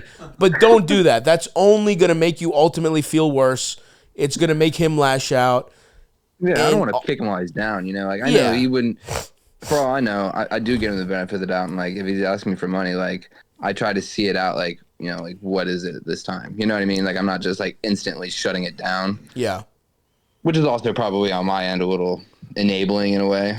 Yeah, and that's why you just have to set this boundary and just see what happens, dude. You know? Yeah. Yeah, you go to tell him in person, you just go in, his entire floor is riddled with whippets, with used whippets. He's just like, hey, dust dude, all over the carpet. Somebody left these here. What's going on? Yeah. That is so funny that you move from white trash Maryland to Florida. It's like white. It's like white trash retirement. Literally. It's, yeah. You have no idea. Yeah, dude. Well, listen. Good luck, pal. We're rooting for you over there. I wish I was trying to see you in Tampa, but my work schedule got changed, so I'm really bummer, dude. salted. Next time. Yes, sir. Have a good night, man. Thank you for taking taking the call. Yep. All right, buddy. That's tough. That is tough. That's a hard one, man. Yeah. You just gotta be like, dude, fuck you. Like, try not to, but just be like, all right, man, because you know this guy, if you shut him off for money, he's just not gonna hit you up anymore. Yeah. It's like, all right, well, good. I know. He's just got to think of like that $2,000 that he's already given him as kind of like the guilty down payment to like. He paid to not feel guilty. And it's like, any more He paid way too much, by the way. Yeah. He got paid. That's a $200. That's a $200 top. Yeah. Well, especially because this kid's not doing that great. You know what I mean? Like, it'd be one thing if he was rich. Even then, it's kind of shitty. Yeah. Let's see. What do we got here? HP, are you there? Hello. Can you hear me, fellas? Yeah. What's up, buddy? You're on with me and Stav. What's up, HP? Hey, so I kind of have to get in the closet here, but so I live in a You're in a physical closet is what you're saying, right? Yeah. Okay. Hiding from your loved ones. So you can call into this show. Go ahead. I don't want to talk that shit too loud, you know. So I live with my buddy who I've known since we were kids, and he's been awesome. I moved to Phoenix a while back to go to school. I was in the military, so just for some background context. Okay. But recently, as of this week, my buddy's fiance, who also lives with us, her brother moved into the house, and he's a real winner. So he's like my age. We're like 26, 27, and you guys have started hooking up. He really just doesn't do shit. Doesn't have a job. Has like an 18-year-old girlfriend who also dropped out of high school. Wait. How old is he? How old is your brother? He's like 26, 27. Oh my God. He's got an 18-year-old dropout girlfriend? Yeah, dude. Oh, Jesus. So you said you were in Phoenix or just in Arizona? Yeah, in Phoenix, yeah. Gotcha, okay. He's like, yeah, babe, that shit is bullshit. You don't need to graduate. graduate. I fucking hated homework. Homework was so fucking gay. If I see that fucking asshole Mr. Robinson, I would fuck him up. A 27-year-old who's still mad at his fucking science teacher. That's 100% who this guy is. Talk about he how was living homework in, like, is a gay. crack house before, I guess. That's why he moved in with us, Hell is because yeah, he was dude. like, people were doing like fentanyl and crack in the bathroom, and I don't know. He's trying to like get on the straight and narrow, or I Hell guess that's yeah. what his sister wants. So Right. he's upstairs with me. That's why I have to hide in the closet so I don't That's talk that so shit too loud. funny. That's fucking hilarious. But yeah, so we share a bathroom, which is kind of my, big gripe, is that he kind of trashes the bathroom. And this has only been like the last couple of days. Like, he literally just moved in. Oh my god. And then like last night, he was just cranking whippets from like 9 p.m. to like midnight, and then woke up this morning and did the same shit, just like blasting music. And it's like, come on, Dude, man. you know what's so funny? I wanted to do a whippet joke, but we just did one on the last call, and I was like, that's a little much. But this guy, in my head, I'm like, fuck, I wish I hadn't burned the whippets joke. And then you just said he does whippets. That's fucking so sick. So I guess my question is like, where do I go from here? Because I have the financial stability. I have a job, and I get benefits obviously for going to school from the military. Like, I get VA benefits, so I can afford. I get a sweet deal, like, renting from here because he's my friend. But it's basically going to be an extra like $1,000 a month if I get an apartment out in Phoenix. Dude, come on. You know the answer to this fucking question. What the fuck are you even calling in for? Is this what you were fucking blowing up villages in Baghdad for? To come back and have to fucking hear some 27-year-old finger a child? Is this? No, man.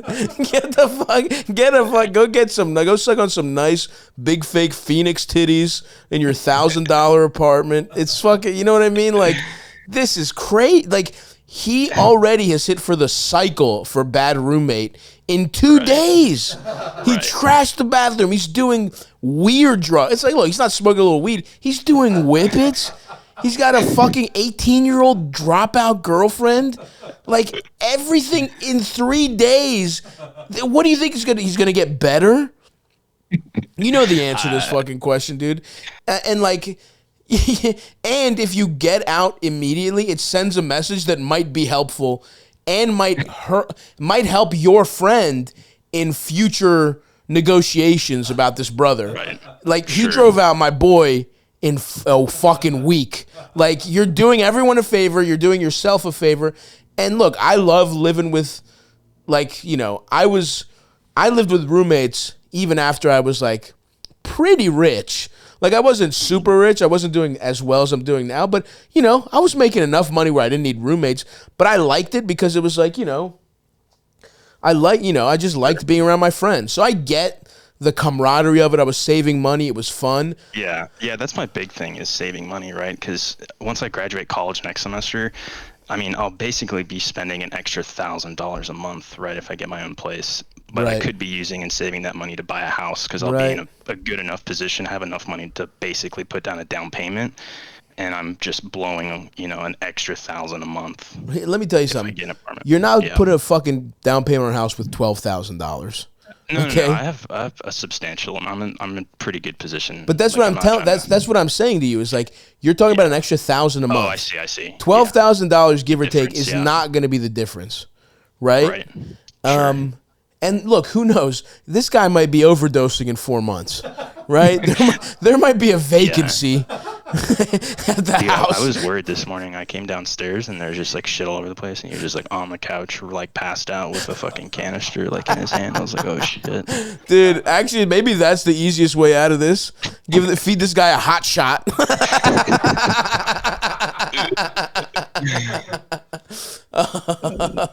Yeah, dude. Short of committing, honestly, justified murder, I would say your best bet to not go crazy is to just move out. Right. And the faster you do it, the better the better for everyone, because this is fucking crazy. Like, you really shouldn't have to put up with this. Yeah, for sure. So wait, I'm sorry. It's your friend's house, or your friend and his girl bought it together? My friend's house. Yeah, my friend's house.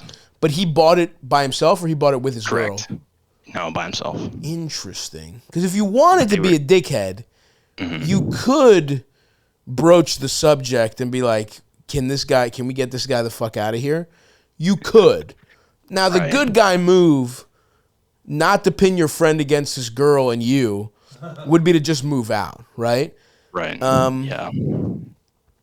So those are your options. It's like good or bad. I would say just fucking move out. Because that's the other thing. You also have the he's doing you a favor in terms of you have the flexibility of you're not in a fucking official lease, right? You can Right. leave whenever the fuck you want. Yeah. And like again, whenever I get these questions and it's like somebody with their good friend, I always think about like what if it was me and Eldis, and I would be like, "You're fucked, pal." I'd be like, "I'm getting the fuck out of here. Good luck, retard." That's how the conversation would go between me and Eldis. If I lived in his house and luckily his wife's family's great, but if she had some fucked up brother that sucked dick like the one you're describing, first of all, I would have fist fought him by now, and second of all, I would be like, all right, well, good luck, Eldis, you're completely fucked. Which your friend does sound fucked, by the way. Having a potential brother-in-law like this is not what you want. That's rough. Their mom is the same way too. She's fucked, like even worse. Dude, this They've might been be bouncing between Washington and Phoenix like 4 times in the last like year. Like unstable housing, unstable work. I think he just got a job. I don't know, but he doesn't have a car. Like yeah, dude. What do you think about the relationship with him and his girl? The 18-year-old or my buddy? No. The girl whose brother this is she cool? Yeah, she's not bad. I mean, she's kind of a stoner, but that's all right. Like I can't really. How old's your friend? That. He is 32. 32. How old are you? 26. 26. Okay. And his girlfriend is how old? 28. Gotcha. So she's like, this also does happen actually from families like this. There's usually the one kid who kept the family together that's actually like a really good person, like from a fucked up trash family. Sounds like the girlfriend might be that. Yeah, definitely. Absolutely. Yeah. But at the end of the day, sometimes those fucking tendrils will pull you under when it's all said and done. Right. I mean, we've kind of like my buddy and I, we kind of like talked about like, her family being kind of fucked up, and like he's just like, you know what? I just want to like try to do them a solid and try to at least get him back on his feet. Like which is her nice. mom, he was like over like trying to help out her mom. So Right. Well, I'm looking in my crystal ball, and I say the brother's got 1 or 2 months before he feels the exact same way about him. But but you don't need to be there for those discussions. Sure. Yeah, dude, I would move the fuck out immediately. Yeah. And I don't know. It sucks. You'll have to sign a lease, but you're doing well, like you said. You got a little money put away, so it's like. The thing when it comes to living with your friends, when you're past the need to do so, the second it gets even a little annoying is when you stop. That's what I would say, and it's passed way before a little annoying. We're way past that. So yeah. We had a previous roommate who had moved out like probably a year ago. So I'm like used to having basically the entire upstairs, which has been awesome. It's been worth it for sure. The like $600 I spend every month. So yeah, dude, it stopped being a deal. Like it'd be one thing if you just had a roommate. Now that would almost be if you had the best roommate in the world that you had to share a bath. Like sharing a bathroom, that's gotta end, bro. Like that would almost be grounds to move out already. But this guy you gotta move out. Anyway. Good luck, pal. We've covered it. We've covered our bases. This guy sucks dick. You got to leave. Yeah. And clear the deck for the fucked up family discustions that are to come in the next few months in that house. I can't wait to see what nephew is going to move in next. Oh. All right. Good luck, bro. Shit. I appreciate it, fellas. Thank you. Buddy. All right. How many people we got in the waiting room, LD? We got 4 more. One just came in the waiting room, but all right, fuck him. So 3? Or 5? We got 4 more calls, and the one guy makes 5 total. Oh, well, fuck him. Yeah. All right, let's see. I was gonna say let's wrap this up, but let's see if we can power through these. Okay. Master Moondog, are you there? Master Moondog. You're on mute, baby. We cannot hear you, Master Moondog. Well, looks like somebody's Master fucked. Moondog? All right. Whew, nice. 3 more. Okay.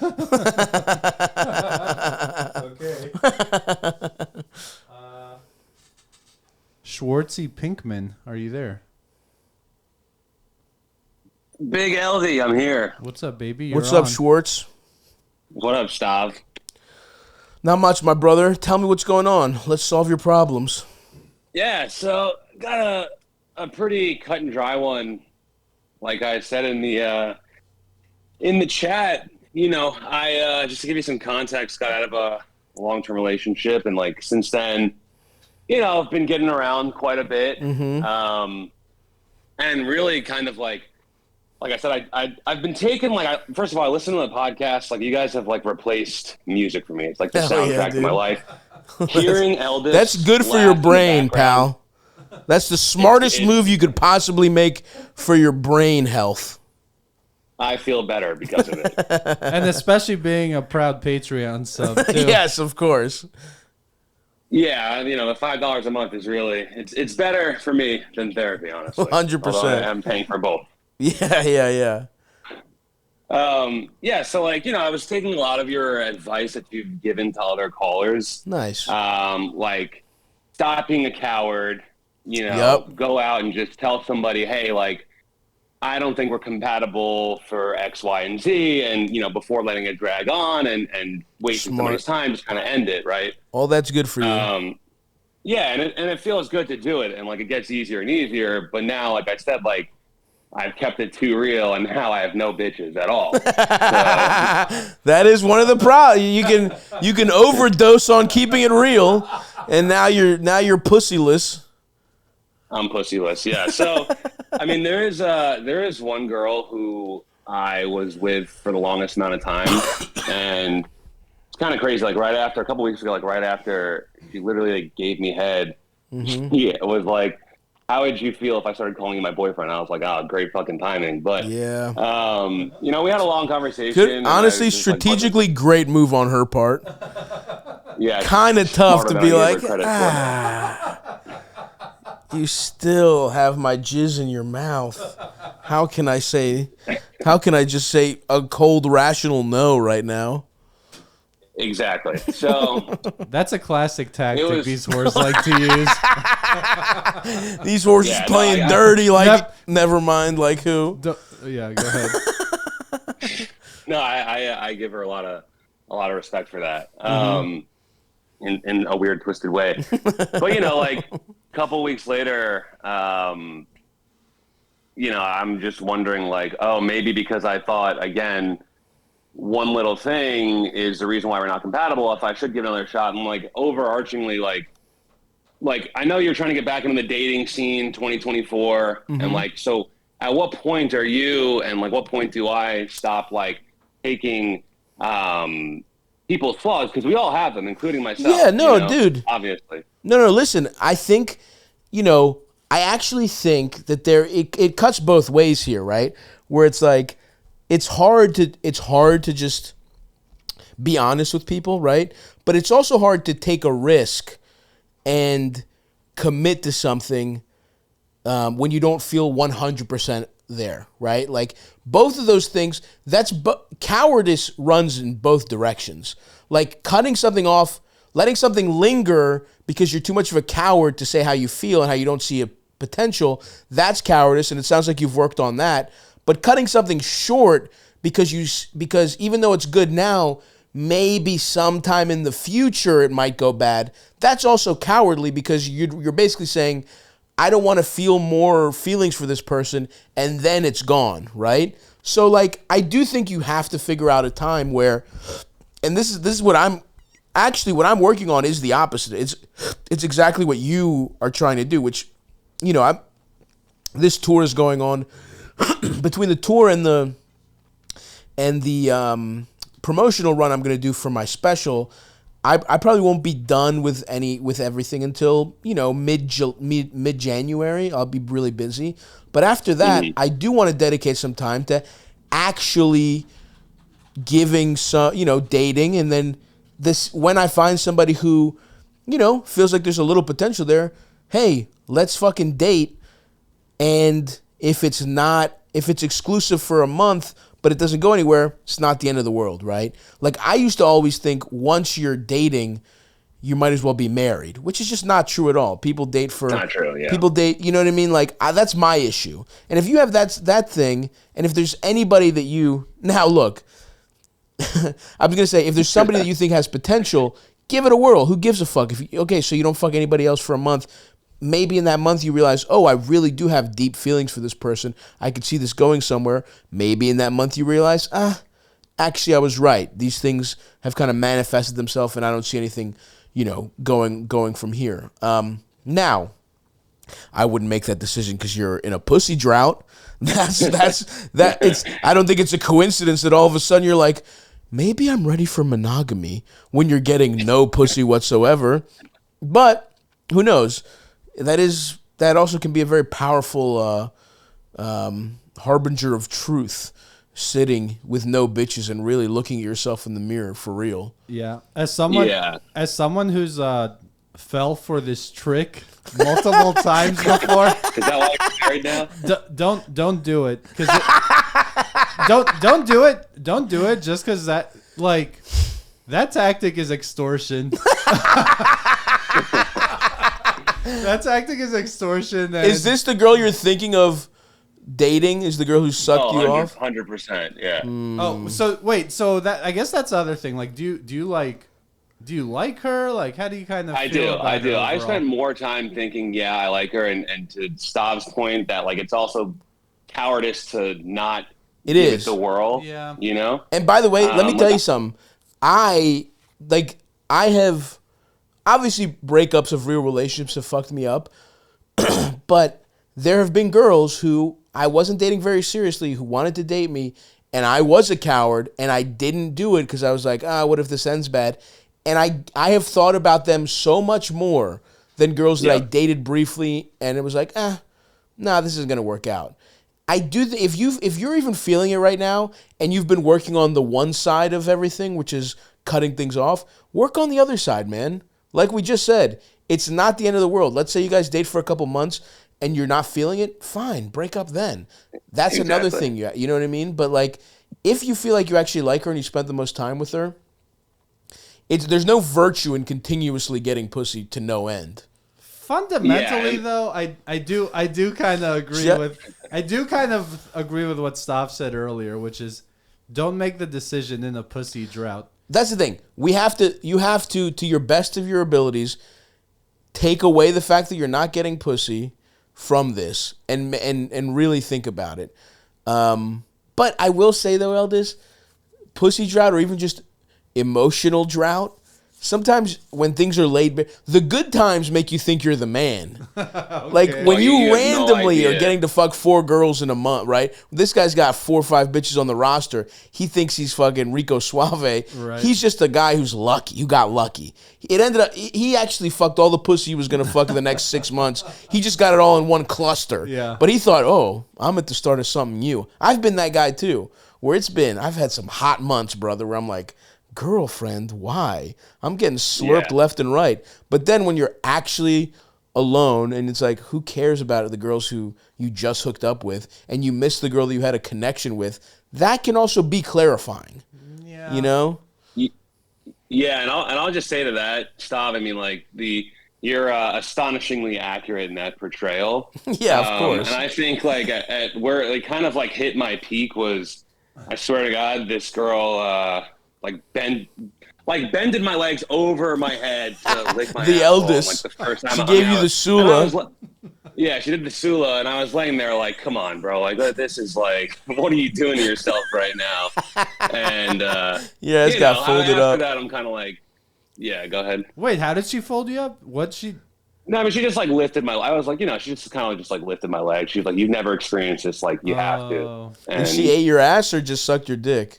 Yeah, like my ass, yeah. Oh, sick. That's awesome. Yeah, and it wasn't even that good. Yeah. So, well, look, dude, I don't need this in my life. I from just what we've talked about, I say go for it. Who gives a fuck? Go date this girl, man. Try it. Give it a whirl. Well, she's been waiting on a text back from me all day because I didn't want to say anything until I spoke to you guys. Well, there it is. Waiting room. There it is. And call back in 4 months and let us know how it went, how the relationship's going. I appreciate that. Yeah. I just want to say in the last 30 seconds again, like I love the podcast. I love everything you guys do. Hearing Eldis just laugh in the background of episodes makes my day, warms my heart. Dude. And you guys have to get Ian Fidance and Jordan Jensen back on because I've listened to that episode maybe 400 times. They're out of their minds, but we are going to get them back on. That was so good. Appreciate it, brother. All right, well, good luck, man. Thanks, guys. Good luck, Schwartzy. Right. Bye, buddy. We just doomed some woman. Yeah. It's good for him, but just gotta fucking date this asshole. Yeah, we're like, yeah, man, just follow your capricious like for her at the moment that we kind of want to wrap this episode up, so yeah, go for it. All right. Glizzy King, are you there? I sure am here, Mr. Eldis. What's up, buddy? Glizzy, what's up, babe? What's happening, Stavvy? We're doing all right. Been waiting here. I've pissed about 6 times in this 2.5 hour long wait. I love it. Sorry about that, man. Hit us, baby. Hit us with your question. Now's your time to shine with an empty bladder. All right. So we were hiking last summer. My partner fell and hit her head. Oof. After that, the cops did some fucked up shit that messed with her spinal cord. Oh my so now God. She has like a hard time walking as well. What the And fuck? we realized that 19 to 22-year-olds actually really like being outside in hard places to get to. So she was having a really hard time making friends, and she also lost a lot of confidence. Damn. So we're just kind of wondering like how we can get her back on track with having a social life rather than just rotting in this room while I go to work and school. So wait, what the fuck? Do you guys be able to sue anybody or? Dude, it's so fucked up. So basically, we were living in Philadelphia, but I'm from New Mexico. So Okay. my little sister graduated high school, and I took her on a train ride out to New Mexico to like visit, meet my family for the first time. And then we went hiking, and she falls and hits her head. Fuck. And then the cops come in, and it's just like a total like rushed blur, But eventually we're at the hospital, and the cops are like, "We're not pressing charges." And then, but we were so far away from home and with so little money that we didn't get a lawyer on retainer. And I imagine by now there's nothing that would like actually be proof in terms of like a lawsuit, Damn, dude. So they just mishandled getting her out of there, or what? Shit. Yeah. So essentially, it's something when she ran away. When she hit her head, she like kind of lost context of the situation, and so when the EMTs and the cops got there, she didn't know that they were there to help her. She thought that she was getting arrested, and so she runs from the cops. Damn. And they basically good just instincts. entered like That's pretty great that even in her brain stem, she doesn't trust cops. She's like, oh my fuck God. 12. No, this bitch is awesome. She weighs like, what do you weigh, babe? Like 100. She weighs like 110 pounds, and these 2 big, burly, over 6 foot cops are trying to get her, and they cannot. Damn. She keeps slipping out. Is the thing. That's Hilarious. what pissed him off so bad. Is that like her brother taught her martial arts or some shit when she was younger, so she's like getting out of all their chokehold moves, and so they eventually just end up like body slamming her into this cactus, and then putting like a neck brace on her and using the neck brace to like corral her to make her so she won't get away. But I think that's really what introduced a lot of the tension in the C-spine and led to these walking issues. Fucking animals, dude. What the fuck? Damn, dude. And so you're basically looking for just activities to do that are not like outdoorsy shit? Low-key, how to get her confidence up enough to talk to people and make friends with them when she cannot necessarily engage to such a physical level as her peers can. Well, listen, you're talking to 2 people who have never been physical specimens here, right? Like, that's the thing. It sounds like the good news is there's plenty of ways to, like, it's tough because it changes her perception of the world and how she sees herself. But the good news is she's still, I don't know how bad these issues are, but it's like you have people in crazy states that, are able to just kind of like overcome these things or find their little niche or find the stuff they like to do. Like, I I never made friends outdoors. You know what I mean? Like even when I was 19 or 20, it was indoors. You know what I mean? It was in bars. It was smoking weed and watching fucking, Martin or whatever the fuck we were doing. So I think it's like, I think the hard thing is, especially if you're somebody who was outdoorsy to begin with, it shifts your identity, right? Like I'm gonna assume, but it doesn't mean. So it's like she maybe doesn't see herself as like, or she sees the negatives or the stuff that is different. But the vast majority of who she is exactly the same. Like the person she is that didn't change at all. Even if you have walking issues, even if you have whatever. Now you might not be able to. That's the tough part of it, Stavvy, is that it did change, and since the head injury, mentally? she's had trouble. Like, she had a brain injury, and when we got the MRI back, it was scarring on her hippocampus, which is basically memory and emotional processing. So she had a really hard time like accessing memories and making new ones, and then like linking those two things together. Gotcha. And so when she's in like a social situation, it's almost like she's like, it's not the old ones that I was in, and so I don't know how to make this new one be good, And I think, how did you meet those people that you were smoking weed with, How did I meet them? Interesting. So this is just, because what we're talking about here is like, you want to feel trust, right? Like, if you're having trouble with these things, you want to feel supported by the people you're around. You want to be able to like, kind of be yourself. You don't want the anxiety of like I guess that's what it is. Maybe like embarrassment is kind of lurking around the corner. It's what will cause you some anxiety. I mean, you hit the nail on the head.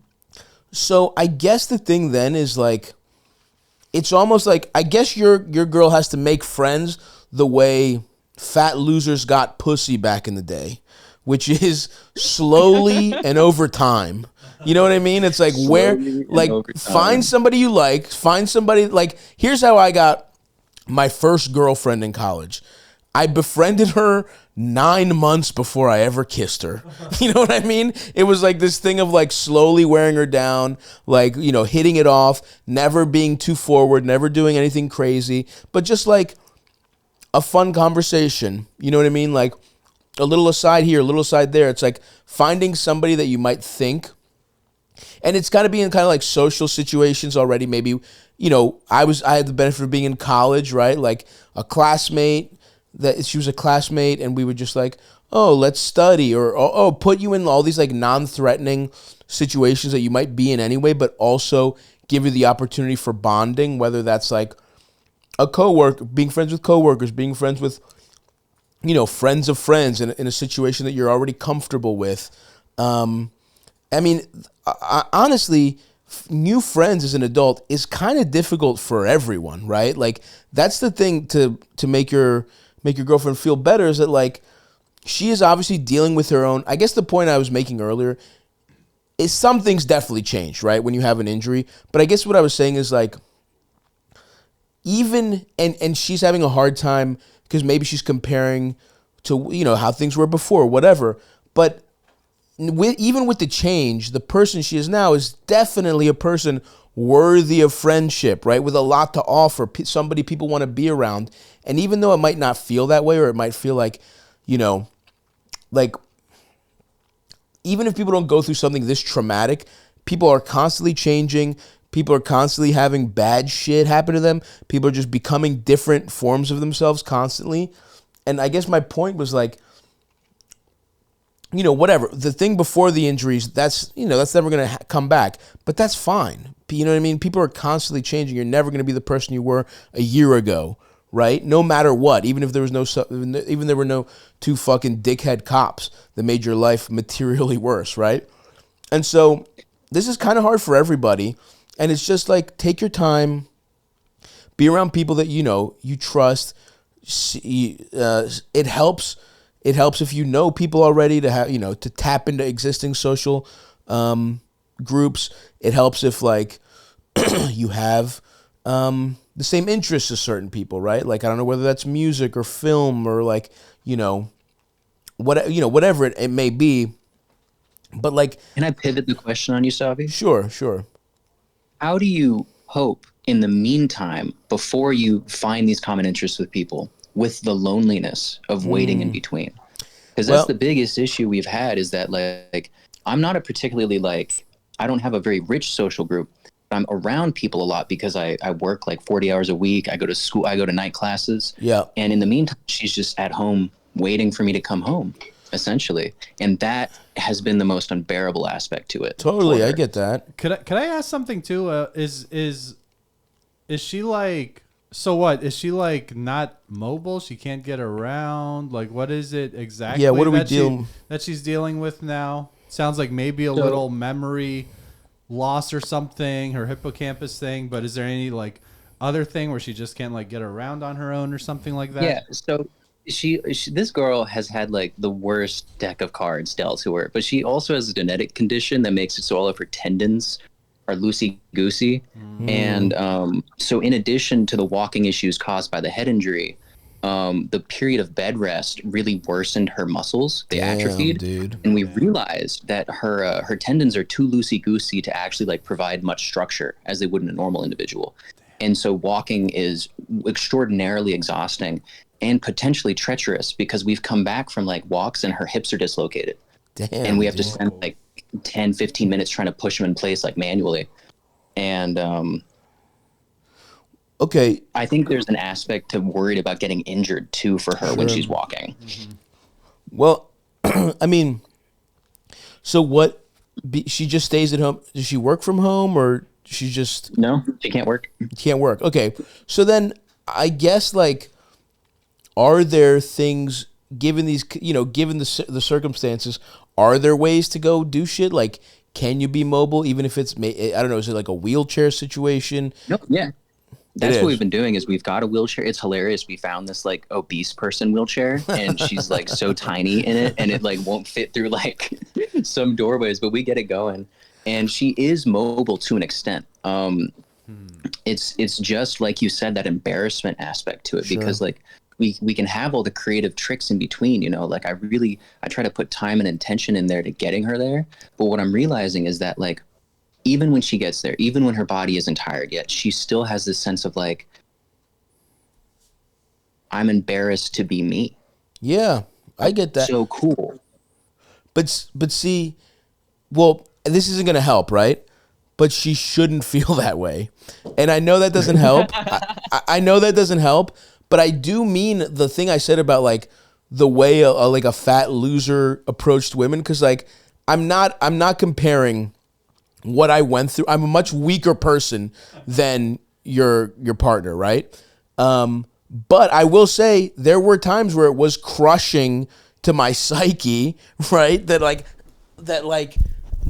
I was embarrassed, and I was completely like, I did want to retreat. But I think, I guess what we're dealing with is, is there any way to get her out of the house and like because if it's like the crushing loneliness aspect of it, which I totally get. If you're just in the house, that's awful.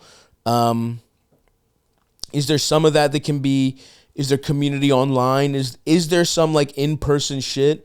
Is there some group shit? Is there some like classes? Like, even if they're just for the social aspect, or is there stuff she's interested in? Or is she not allowed because of not being able to work? Or like, how does that work? Because finding an excuse to get out of the house in a way that's relatively easy, I think it's just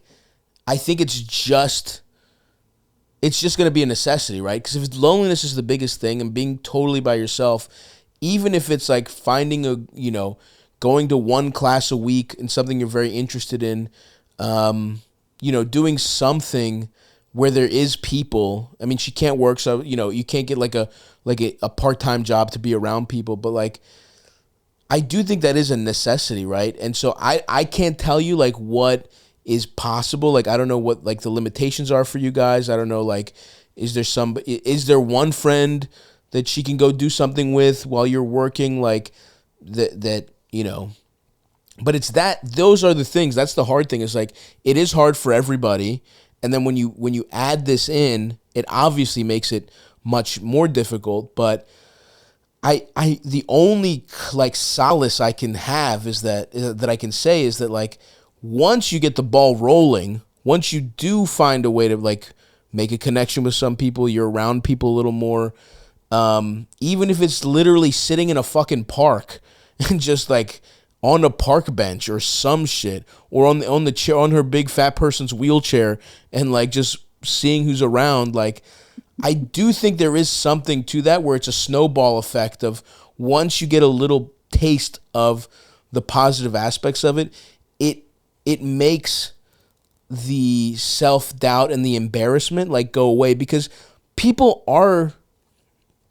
are going to be people that respond to you, even though it feels like right now they don't exist. And once you get that positive reinforcement, I do think, I think that's what you have to look for.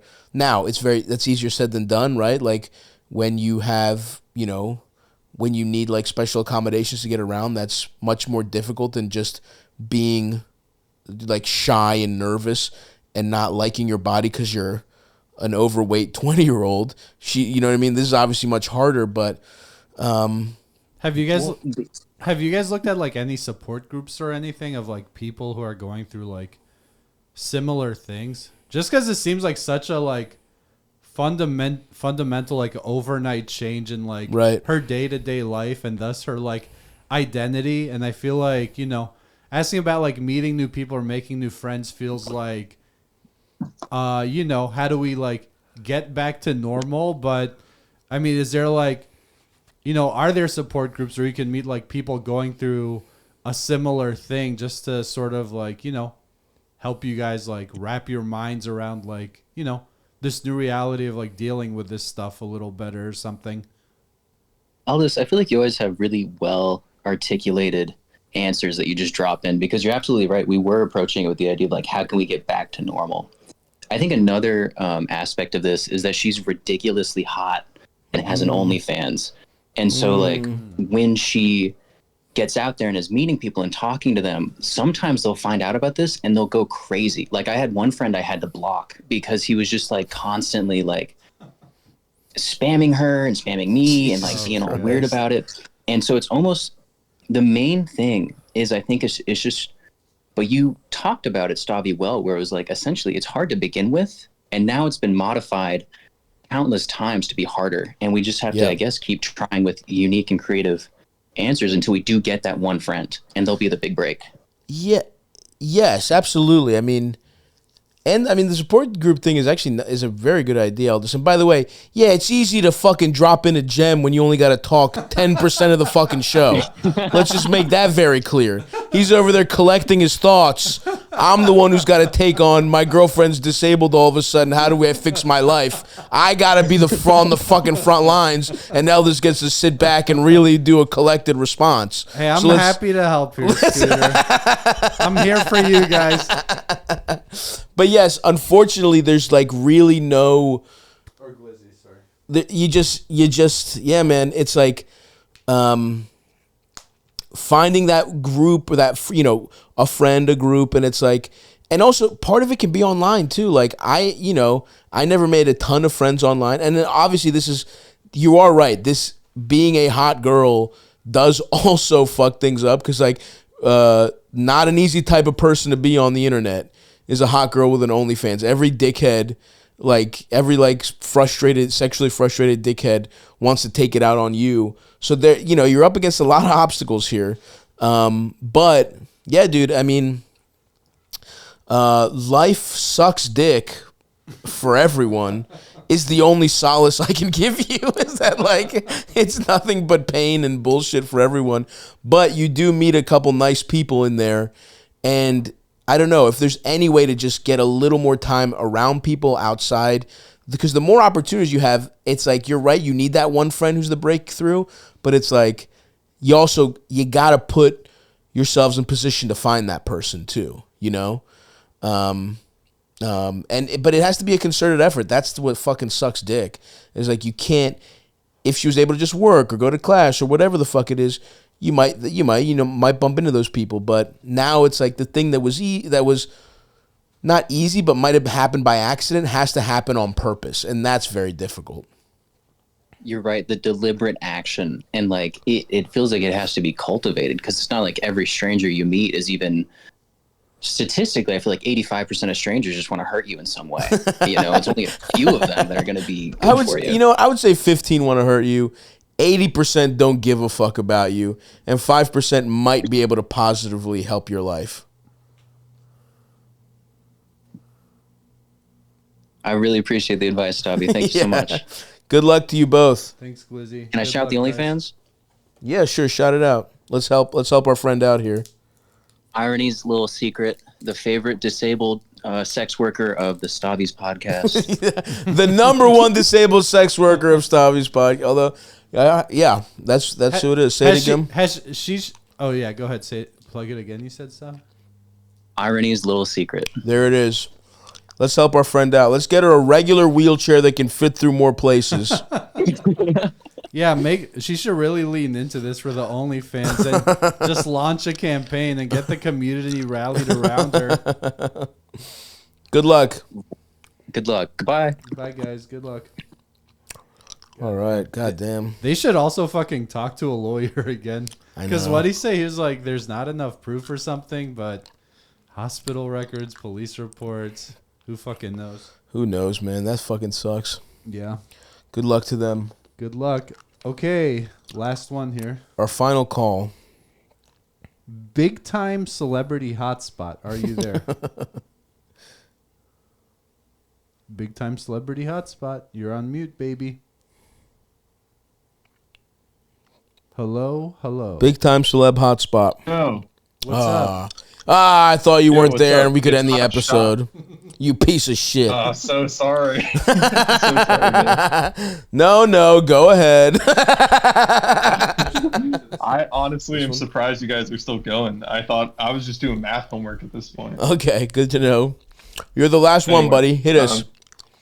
Hit us with your question. So I'm 31, right? And I've only had like a lot of long-term relationships, like nothing under 2 years. Damn. Except for like maybe I had like one night stand encounter, but it didn't end very well. And I'm trying to. What do you mean? I feel like I just got dumped out of like a 6-month relationship, and so I think I just need to take a break and focus on myself and like maybe just try and, I don't know how to put this, like just get women like from bars and just try to be a little more loose with it. And so I'm just trying to find like how do I approach women at bars and shit. Like I don't know that life, I've only the charisma is leaping out of the speaker. What do you mean it ended poorly? What do you mean about the one night stand? Oh, yeah. Well, it's like neither of us got off. Oh, okay. And it was really awkward. And this fucking guy, you can tell he doesn't get that much pussy. I met this girl like when I was like working at a post office thing, and I'm sorry. I just, like, was a post office. There's no post office things. there's post office or there isn't. Huh? Like a postal place at his college or something. Oh yeah. Okay. Yeah, and so she was like getting a package, and I was kind of making fun of what she got. It was like clown face paint, and I was calling her a juggalo and shit. There you go. It was kind of funny. Yeah. And she, and so like I asked her to hang out, and I was just like too nervous, I think, and it just like made it really awkward. But you still slurp that little hog. It worked for a little bit, I'm not on the dick pill game like you are, so I just kind of. Oh please, no. Here's the difference between you and me. You're a quitter. You got a soft dick, and you're like, well, that's it. I get a soft dick, and I plow ahead. Okay, I'm finding a way to bust even with my soft penis. There's no. I'm no Lothario. I just didn't give up, man. Right on. All right, that's good. That's good advice. Thanks. Now, I will say, though, the first part of that encounter is exactly what you want to do. Some fun, lighthearted flirting, a little here, a little there. Now, that one fell into your lap. How do you manufacture that? I don't know that you need to, really. That's what I'm looking for. To be honest with you, if what you're trying to do is just take a little time for yourself and just reset whatever, I think, like, you know, going to get pussy at bars does seem kind of outdated to me, to be honest with you. I don't know how much that's even happening anymore. Every time I go to a bar and I'm not there with somebody, it just feels like, now I'm sure there's like bars for getting pussy. I also work most fucking weekends, so it's not like I'm out when that's happening. Right. So I don't know that that's what you need to do, but I just think like bringing that kind of like putting yourself out there more in a wholesome way, right? You're not trying to get pussy. You're trying to work on yourself. Putting yourself out there more, talking to more people in a I'm not going to get pussy way. And then just being a good guy, being friendly, being more outgoing. It seems like something you want to work on in general, if I had to guess, right? Yeah. I would say just hit those apps and hit the dating apps and fucking, you know, find out the rubric to how you could just get pussy easily through those. Cause those really are like, you know, get on them and like don't get on them like with a desperate mindset. But I feel like when you do them for a while, you just kind of learn. Like, I don't know though. What works, what doesn't. And I know, but I don't think he he says he wants to take a break from dating, right? But you don't want to go completely pussyless. Is essentially what you're telling us here, right? Yeah, exactly. Like, Okay. I feel like I need to expand my dating pool and just kind of like try out different types of people, you know? Like, I see. So it's not that you want to take a break from dating. You want to take a break from being a serial monogamist. yeah, exactly. Okay, then yeah. I would say probably hit the apps. Hit the apps. Know what it is horrible out there. But Eldis is right. You fall into your little rhythm of what works, what doesn't. yeah. But then also I would say put yourself out there more in general. Be a friendlier guy. Talk to more people with no expectations. Make a little small talk. Do a little joke around, you know, whether it's an old man, an old lady, a person your age, a girl, whatever. And then if something organic happens like the Juggalo paint negging that you did, great. Perfect. And in the meantime, hit the apps, try and deliberately go on dates, but like you will find that it is kind of thankless and horrible, and that there's a lot of like shitty first dates and shitty conversations that go nowhere until you find someone you even might want to hook up with. And I worry that you have a little bit of I worry that you're a little bit of a softie and that you will get in a relationship pretty easily. So you kind of have to stop yourself there if this is your stated goal. Yeah, I definitely am kind of a romantic. I just kind of like end up really falling for people. Yeah. And I've had a few awkward first dates through Hinge and Bumble and stuff. But yeah, just I don't know. So, maybe you're right. It seems a little outdated to be like, and I also feel a bit old to be like going out to bars and like trying. How old are you? I'm 31. Gonna be 32 soon. Wait, where do you live? Or you know, Pennsylvania. Yeah, just like, but not in like Philly. No big, because like big cities, you can feel like a fucking like I'm 34 and I feel like well, you're not too old to go to bars, but you are. But in my mind, you're not. I'm like, what are you talking about? He's younger than me. But I know what you're saying. It is a little weird. You're in a different bracket in a non-big city when you're a 31-year-old trying to get pussy at a bar. That's a lot of divorcee pussy that's probably 10 years older than you over there. But here's the thing, dude. Do it all.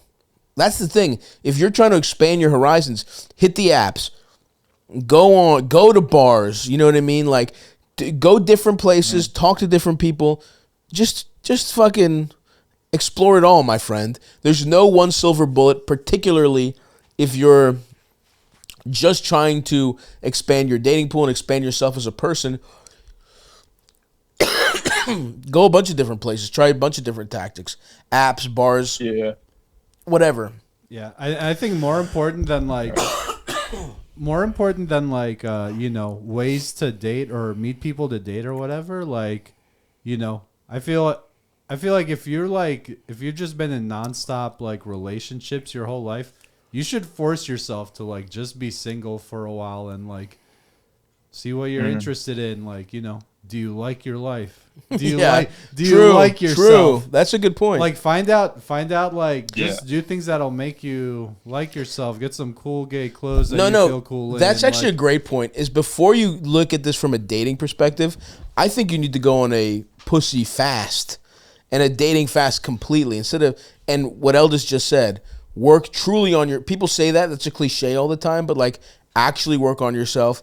Take stock. You're right, because a relationship can really, and even dating casually, even worse sometimes, can completely make you, lose focus on the shit you hate about your life and yourself, and that you'd like to change. So that's a good point. Take stock of yourself. See if you're happy with everything, and then start making improvements. And that helping your confidence out, will only help your dating life as well. Yeah. You'll just attract, better things, better prospects to yourself. And if something doesn't pan out, you'll be like, well, I don't really give a fuck. Yeah. Like my life. Yeah. And, Exactly. Whatever. I don't need this bitch. Yeah, that makes sense. So, you could do just all the little cliche self-improvement bullshit. And I think that'll like help you a lot more in like ways you don't really expect. That's a great point. Yeah. Yeah. I think, I'm hitting the gym a little bit. I'm trying to improve myself a little bit, like get some style going. There he is. Yeah, dude. Oh, yeah. I love it. Keep at it, brother. Yeah. Yeah, thanks, man. I will. All right, buddy. I just wanted to say, before you guys close out or whatever. Yeah. Your story last live call show where Eldis was like leaving your school from elementary school. Oh, yeah. I literally cried. I was like sitting here crying over you guys. It was a tough one, man. When Eldis left, he abandoned us. Yeah, that did suck. That was a tough year, man. I was like, what? I can't even finish 5th grade. Just one more year. Fuck, dude. They fucked us, dude. Yeah. Your parents fucked us that year. But what are you going to do? Anyway, buddy, good luck. We hope you get sucked off in some new duds. Right on. Thanks, man. All right, buddy. Thank you. Mm-hmm. All right. Wow. That guy's fucked. 100% he's going to be in a relationship. Like with the third girl he goes on a fucking Tinder date with. He's a sweet guy, you can tell. Yeah, that's tough. If he's in Lancaster or something. Yeah. The online dating. Dude, I've been like, when I was single, I remember like going to Baltimore. I would be on the fucking Chinatown bus when I would still ride that. Yeah. You could swipe through all of Baltimore on Tinder in like 3 hours. Fast, brother. Yeah. It's Fast. not and like bottomless. And the swipes like ain't New York. looking, no. Yeah. No, it is not. Well, good luck to our friend, and good luck to everybody that called in. Thank you so much for being a part of, this is the 4th one? Yeah. Look at that. Our little tradition here. Really had fun. We'll be back with another one probably in a couple weeks. We're gonna do another one for December. Maybe some holiday themed calls for December.